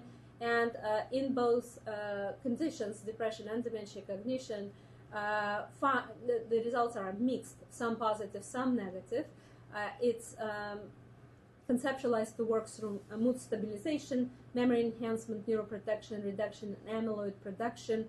Not everybody likes it, has fishy aftertaste, some gastrointestinal distress, and it could increase bleeding time in combination with warfarin and non-steroidal anti-inflammatory. SAMe, or adenylyl methionine, is a cofactor in neurotransmitter synthesis and methylation of homocysteine to methionine. Has several randomized trials in depression and was found to be fairly effective as a single agent and in combination with other antidepressants.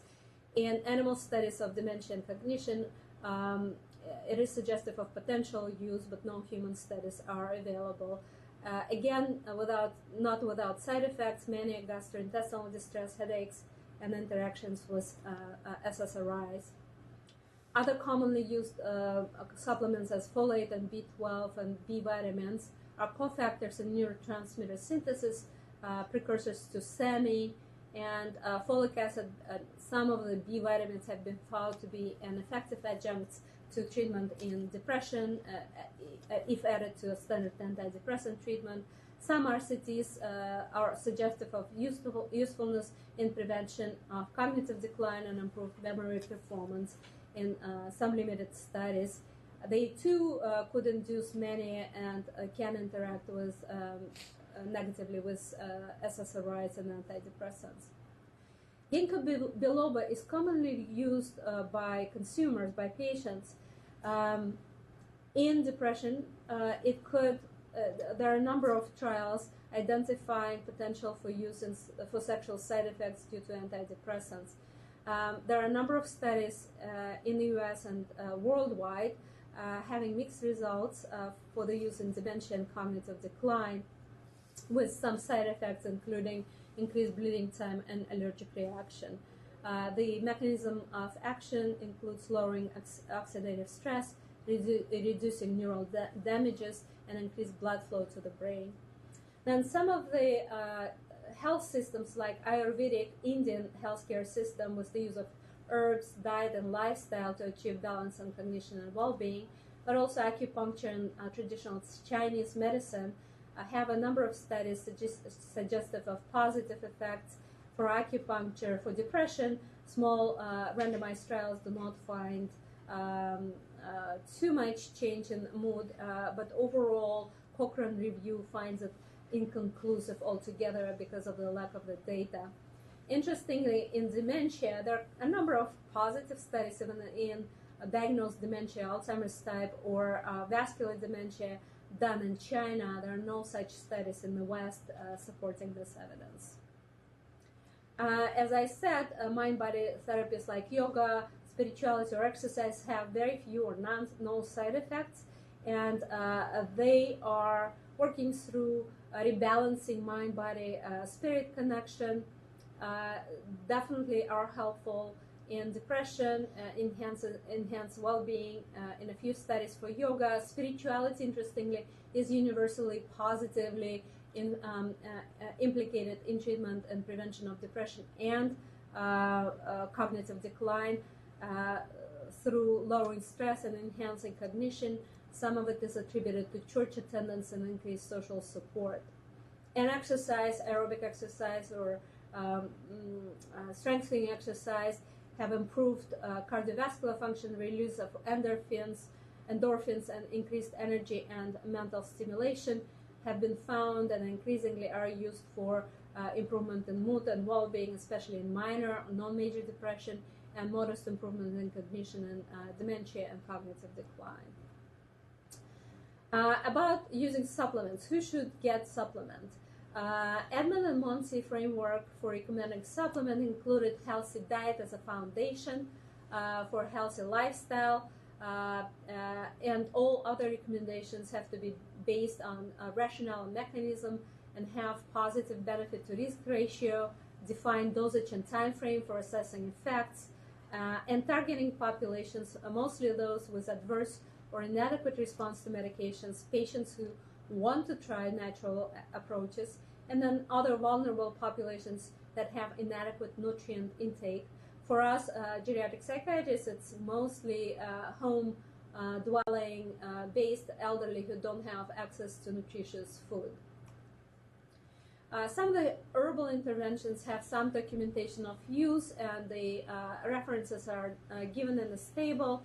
For example, lemon balm had been used for memory and mood enhancement, and the proposed mechanism is nicotinic and muscarinic receptor binding. Doses and adverse effects are quoted in the table, 1 to 4 grams per day. Sage could be used as an anti-acetylcholinesterase inhibitor for memory enhancement, used in dry extracts, 320 milligrams divided in 3-4 doses or liquid, and generally is safe, and there are a number of studies with that. Melatonin improves sleep, nighttime, agitation and delirium. Proposed mechanism is antioxidant modulating serotonergic receptors, and some side effects include sedation, depression, confusion. Kava commonly is used for anxiety as a mild psychotropic, potentiates GABA receptors. 70 milligrams 3 times a day is recommended, and unfortunately has prominent side effects for liver and exacerbation and worsening of Parkinson's disease. Has multiple interactions with sedatives, hypnotics, and antipsychotics, and withdrawal effects. And I've mentioned St. John's wort already. Huperazine A has been studied for memory and cognitive behavioral functioning. Acetylcholinesterase inhibitor. Estrogen has been used for cognitive enhancement. However, has potential risk for cancer development, has to be used very carefully. Acetyl L-carnitine has been used for short and long-term memory and alertness, implicated in neuronal repair, modification of acetylcholine production. Ginkgo biloba and vinpocetine have been used for memory and cognition, have very similar proposed mechanisms, and have some side effects reported. Herb-drug interaction, again, complements of Harris. Chamomile can interact with sedatives, as does valerian, if used in combination with sedative and hypnotic drugs. Garlic extract can worsen protease, decrease efficacy of HIV drugs, protease inhibitors. Ginkgo biloba, I mentioned, interacts with anticoagulants, antipsychotics, omeprazole. Ginseng can interact with anticoagulants, MAOIs, stimulants, insulin, and sulfonylureas. Kava interacts with sedatives, omega-3s with warfarin, and increases excessive bleedings. There are holistic interventions that don't include consumption of herbal or vitamin or non-vitamin supplements, animal-assisted therapy, music therapy, social interaction, movement therapy, light therapy with melatonin, acupuncture, aromatherapy with lavender, hops, and melissa essential, have very few side effects, and have been used, have evidence of facilitating social interaction, potential use in anxiety, depression, enhancing mental well-being and social engagement, with improvement in mood and concentration. So these approaches could be used. I study mind-body exercise, and yoga, qigong, and tai chi belong to this category, are increasingly utilized for improving psychological well-being, hypertension, cardiovascular disease, insulin resistance, depression, and anxiety. Key elements include non-competitive, non-judgmental, meditative component. You don't use Fitbit for this. You could, but you don't have to. You are not judging yourself. What about the biofeedback, like the muse? But biofeedback can be used for different techniques, but it's not my body exercise. So if you're into spirituality, you're not judging. You're just trying to do better every time. Mental focus on muscular movement and movement awareness, combined with a low to moderate level of muscular activity, centered breathing or conscious breath, a focus on anatomic alignment and proper physical form, and an energetic flow. This concept doesn't exist in Western medicine, so it's not translatable even. But in various ancient techniques, prana, Sekhmet, life force, chi, or kundalini, refer to this intrinsic body and energy that basically animates our bodies. That's why we live. Explain that to the Western physician. So you all have seen wonderful Tai Chi groups. They're very slow-moving, meditative, in union with their breath. In 2002, over 2.5 million Tai Chi users and 500,000 Qigong users. It's becoming increasingly popular, especially in Los Angeles. Low-impact traditional Chinese exercise with a low risk of side effects and lack of drug interactions tends to improve health-related quality of life and physical and mental condition, may be effective in reducing depressive symptoms, stress, anxiety, and mood. Evidence is promising but limited for Parkinson's disease, traumatic brain injury, sleep disturbance, substance abuse, and cognitive functioning. Again, putative mechanisms promotes relaxation, decreases sympathetic output, reduces clinical somatic symptoms, benefits anxiety, depression, blood pressure, reduces levels of inflammatory markers, improves immune function and vaccine response, reduces stress hormones of the HPA axis and oxygenation of the blood, and blood levels of endorphins and bioreflex sensitivity. EEG studies found increased frontal EEG alpha, beta, and theta wave activity, suggesting increased relaxation and attentiveness. There are a number of Tai Chi and Qigong studies that have been reviewed by Ryan Abbott and myself. Not a huge number, but a substantial number to draw conclusions from. Certain studies for depression identified some positive findings. For only 2 had clinically diagnosed depression. Only 1 study did not find effect on depressive symptoms. For stress, anxiety, mood, and psychological well-being, self-esteem, Parkinson's disease, sleep disturbance, and cognition, substance abuse. Very few studies for those conditions. Yoga for hypertension, quite a few studies studied and showed decline in both systolic, diastolic by about 3 to 5 millimeters measures, but it's very variable in the individuals, could be much larger. Osteoporosis, 2 studies in increased muscular strength in specific groups. Insomnia improved in 1 study of silver yoga for aging, several studies for stroke, emotional lability, and hemiparesis that improved with yoga intervention. In dementia, 1 study used Tai Chi yoga, Feldenkrais, and dance movement, and all 4 mind-body interventions improved memory in participants. 2 studies in diabetes improved glucose control with better control of hemoglobin A1C, lipids, cortisol, ferritin. Osteoarthritis, several smaller studies for osteoarthritis improved sleep and pain, symptoms of sleep and pain, and then for healthy aging, prevention of depression, cognitive decline, and osteoporosis in high-risk groups. Meta-analysis of yoga in older adults finds most benefit for self-rated health status, aerobic fitness, and strength, but effect sizes are modest for depression, sleep, and bone mineral density. This particular meta-analysis didn't find an effect on cognition. Notably, they selected 18 studies from 1950 to 2010, which is a laughable number of studies that qualify for this review, given the time span. Meditation, mindfulness-based stress reduction, again, a very effective review and meta-analysis by Goyle and colleagues in 2014.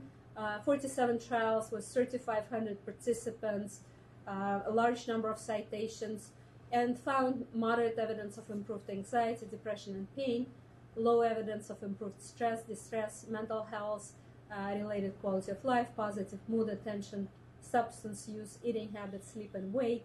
And of course, if patients are open to it, if they are requesting to it, or if they are very sensitive to multiple medications they might be taking, that's one safe and cheap approach to reducing symptoms.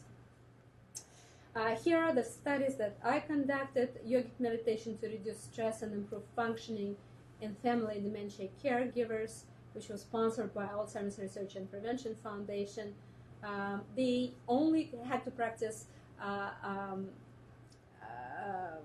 meditation, kirtan kriya meditation, for 12 minutes per day for 8 weeks, and the comparison group was asked to go to a quiet place and relax, listening to an instrumental music for the same duration. And we compared physiological, cognitive, neurobiological effects of yogic meditation. This gave us an opportunity to look at the gene-environment interaction and stress vulnerability model given the population, where we measured the level of stressors by measuring patient characteristics, states of dementia, problem behaviors, caregiver characteristics, time spent on caregiving or losses, and then innate characteristics of the individuals, age, sex, race, genetic data, personality, affective styles, resilience, intermediate phenotypes by measuring emotional processing on fMRI, circuit connectivity in amygdala subgenual cingulate, and peripheral inflammatory biomarkers and gene expression.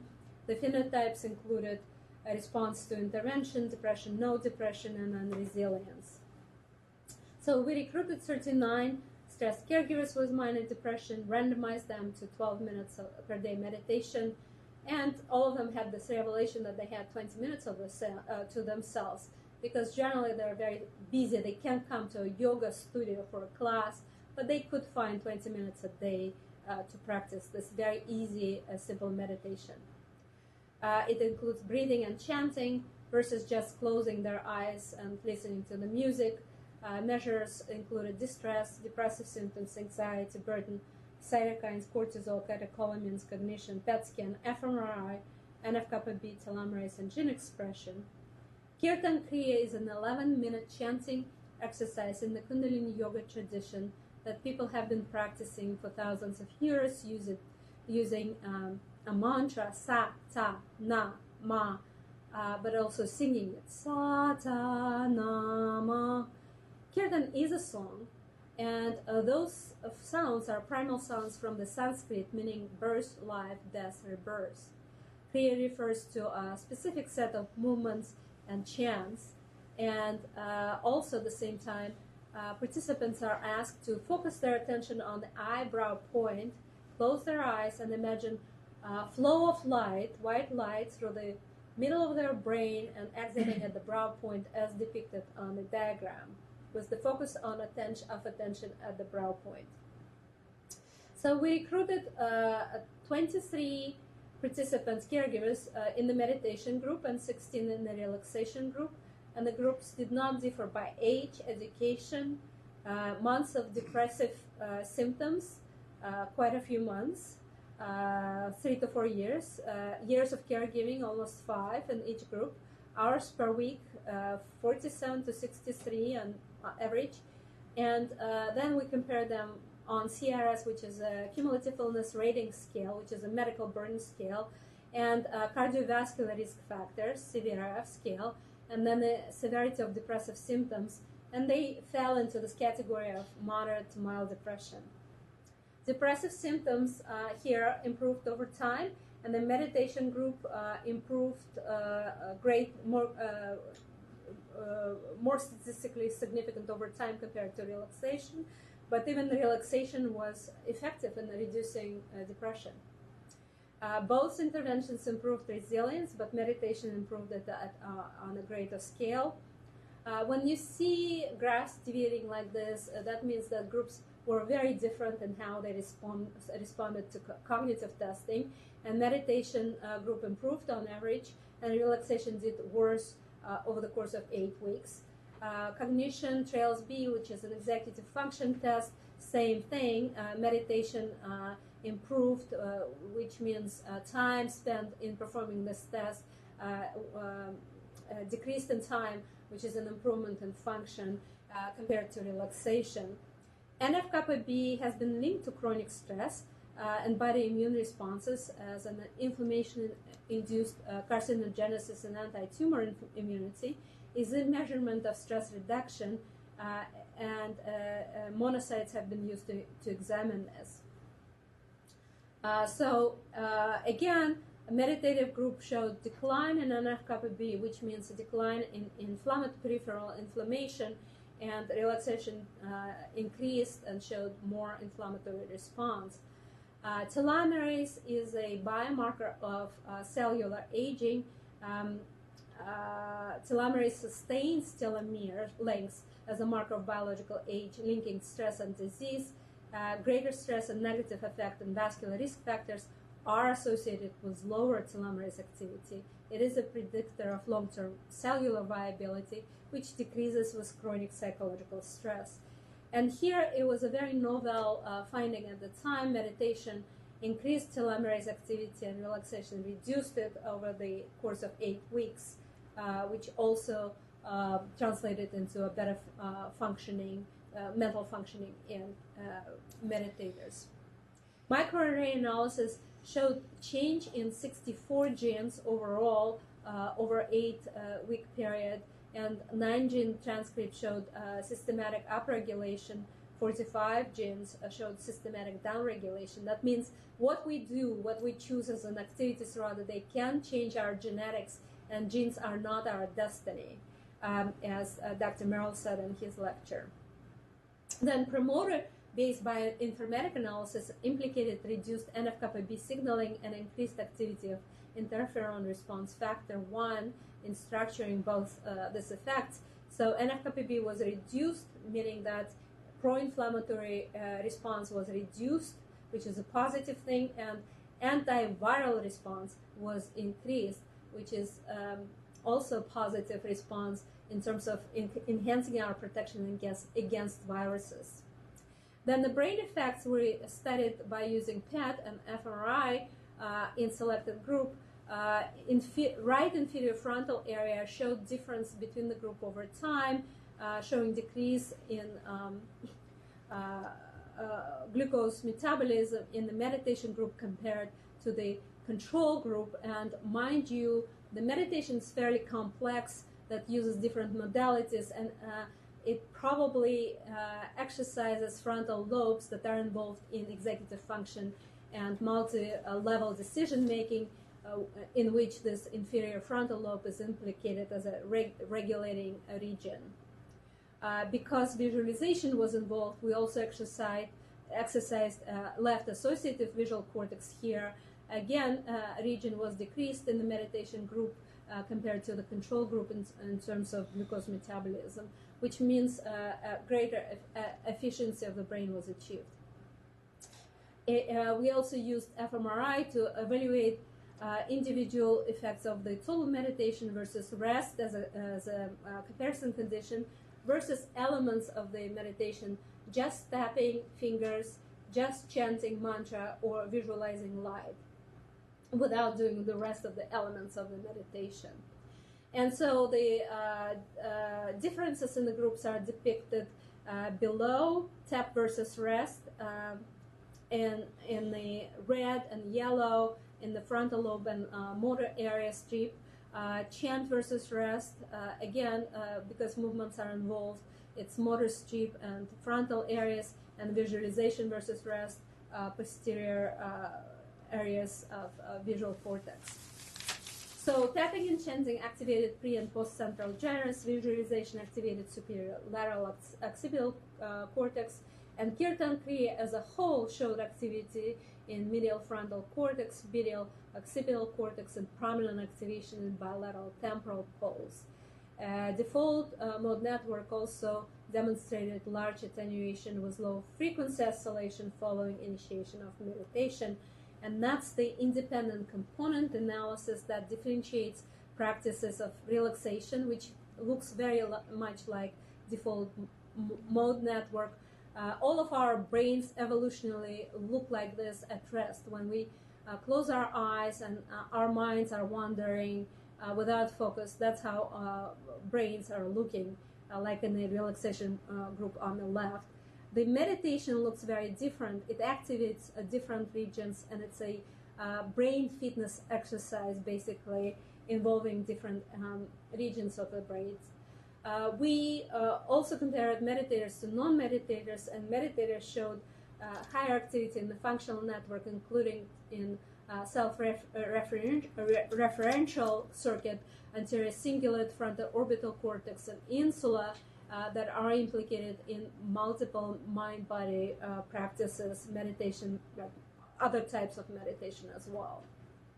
So neural mechanisms of Kirtan Kriya activated regions known to be associated with each task, but also temporal poles known to be involved in empathy, and that's important for caregivers to be empathic toward their care recipients. The difference between meditators and non-meditators activated a circuit of anterior cingulate, frontal orbital cortex, and insula that are known to be involved in response to mind-body practices, and meditation was not equal to rest, showing brain fitness effects of meditation. Given all this data, we're now using the same approach to evaluate brain fitness effect of Kundalini Yoga and Kirtan Kriya in older adults with memory complaints. And we studied 14 yoga and 11 memory training participants with 1 hour per week class and 20-minute homework, meditation, or memory exercise. The groups did not differ by age, sex, education, or handedness, but we observed differences in connectivity using these different techniques. Red regions show higher connectivity for yoga over memory training in default mode network and salience network. Both are important in emotion regulation and cognition. And then yoga meditation has lower connectivity compared to memory training in sensory motor circuit. We also depicted, found changes and correlations between changes in connectivity in default mode network and changes in mood in the yoga compared to the memory training, and in memory tests compared to in yoga, connectivity was related to the memory test, performance on memory test compared to the memory training group. So overall, the conclusions are very promising for future studies of meditation versus drugs versus behavioral approaches for treatment and prevention of cognitive decline and depression in high risk of caregivers and older adults with memory complaints. Acceptability is largely improved with the use of non-pharmacological and spiritual interventions, especially in ethnic minorities. And in the elderly participants, it's important to decrease the exposure to drugs by using behavioral approaches and spiritual approaches. So I want to thank my sponsors and collaborators on this very complicated studies, and the sponsors by the NIMH and CCIH and Alzheimer's Research and Prevention Foundation. Thank you. Any questions? So in practice, how would you recommend the patient, what kind of supplements or what meditation? For what kind of patient? Like in patients with dementia. You know, I learned to not cross their boundaries too much, so I work with them. What I do is an evaluation of their spiritual background, what they believe in, what they're open to, what they're already using, and then work with that to modify it a little bit. You can't really convince people to do something they don't believe in. You know, if they don't believe in yoga or meditation or Tai Chi, then maybe aerobic exercise would work. But you work with them. If they believe in dietary or supplement, I mean, it's a very easy approach. It's like Western. You pop a pill, you pop a supplement, you don't have to work at it. It's easy, but if that's what they are open to, I think that's worth pursuing. But then work with them to try to open the arsenal of various interventions and help them without introducing them to risks of multiple drug use. Any other questions? Are you, with all of the evidence-based medicine information about the different CAM therapies that you showed, like all the tables, is there any electronic data system that has that available that you could pull up very quickly, say for psychiatry or something like that? Because that seems to be a useful thing to develop, because it's like having helped you with writing some of those chapters, it's really hard to retain all that information. But if we had a really slick system, there's a lot of uprising in this field going on, and it's driven by clinicians mostly who believe in these practices, and they certainly believe not in all practices, but it's something they are practicing, Yeah. So they generate all sorts of data. There are certainly organizations to support integrative medicine, like Academy for Integrative Medicine and National Center for Complementary and Integrative Health, and similar organizations. They're mushrooming, but there's not one single approach where you could go database where you could go and compare different approaches. Like consumer approach would only compare similar, different makers of the same substance, but they would not provide a comprehensive review and comparison of different approaches. Which people like us do that in the books and papers. We compare and look at the effect sizes.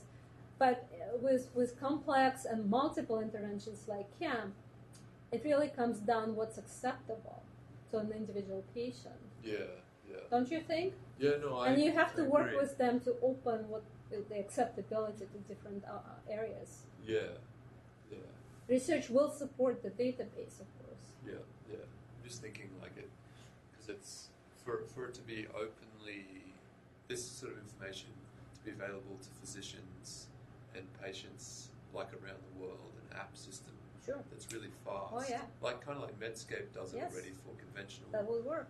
Um, And I would say, because there's a huge interest, increasing interest in consumers, it would be very profitable, I think, undertaking. yeah, and also just more efficient and getting better information to the point of care between the patients. Yeah. Well, yeah, 'cause, I mean, you take such a great mass of translational data from individual patients to whole populations and outcomes, and you start looking at, as a computer scientist, how do you turn it all into kind of ones and zero? Like you have all these inputs on one side, and you have some learning algorithm, and then so based on what somebody's spiritual background is, they get certain scorings, and based on what their current practices are, they get certain scorings, and then based on what their clinical needs are, and then you have it processed, and then on the other end, it kind of prioritizes and spits out like the best evidence-based approaches to do these things. Like if somebody says, "Oh, I take fish oil," like it really matters. Like who's producing the fish oil? What are the components of the fish oil for DHA, EPA? You know, like what are the doses they're taking? What are they taking it for? Does that match like the dose that they need for the condition that they're trying to take it for? And that's a simple example.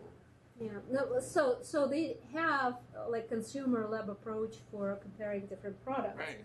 But there's not a comparison between different approaches. And so much of it is very cumbersome. Yeah. As a physician, it's hard to figure it out. You know, as a consumer, you're kind of sunk. You just go, which bottle has the best looking label, or you know, which one's on sale. Or it's word of mouth. You know, if your aunt is taking it, you should take it too.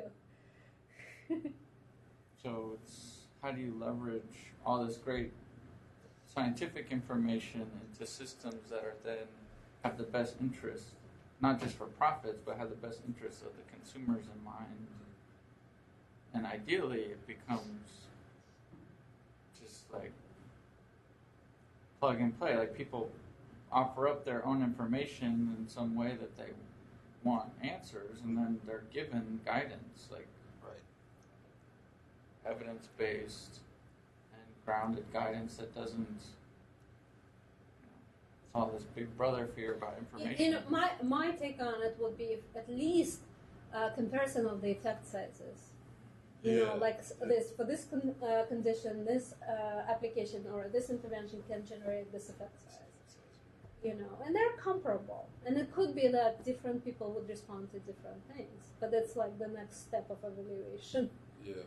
Right, because in a sense you have all these loosely defined term as a biomarker, like your spirituality could in some ways be considered a biomarker of what you're willing to tolerate or likely to respond to. But how do you capture that beyond a narrative? Like how do you tie it to acceptability of, because we were talking about meditation, in some ways to monitor that is your subjective experience. Other ways, you know, they have these EEG in a research lab, but you can also buy one off the internet that monitors your EEG while you meditate. Mm-hmm. And so I could see somebody who spiritually would very much be into meditation might have a total abreaction to like wearing a device to monitor their brainwave while they do it, even though that in fact that might help them develop an effective habit of meditating. So how do you marry all that? Yeah, I mean, it's not 100%. You just have to work with what you got. You know, like my chiropractor, who's a yoga practitioner, wears Fitbit on every toe, you know, and on his bed there are like 2 devices that measure everything. So, some will agree to that, you know. People like evidence, especially in the Western world. You know, they want to see graphs and numbers and p-values. So the better we do with that, I think we're going to be able to convince our consumers and I mean, patients. some toys and tools are just they're engagement devices, like to get people started.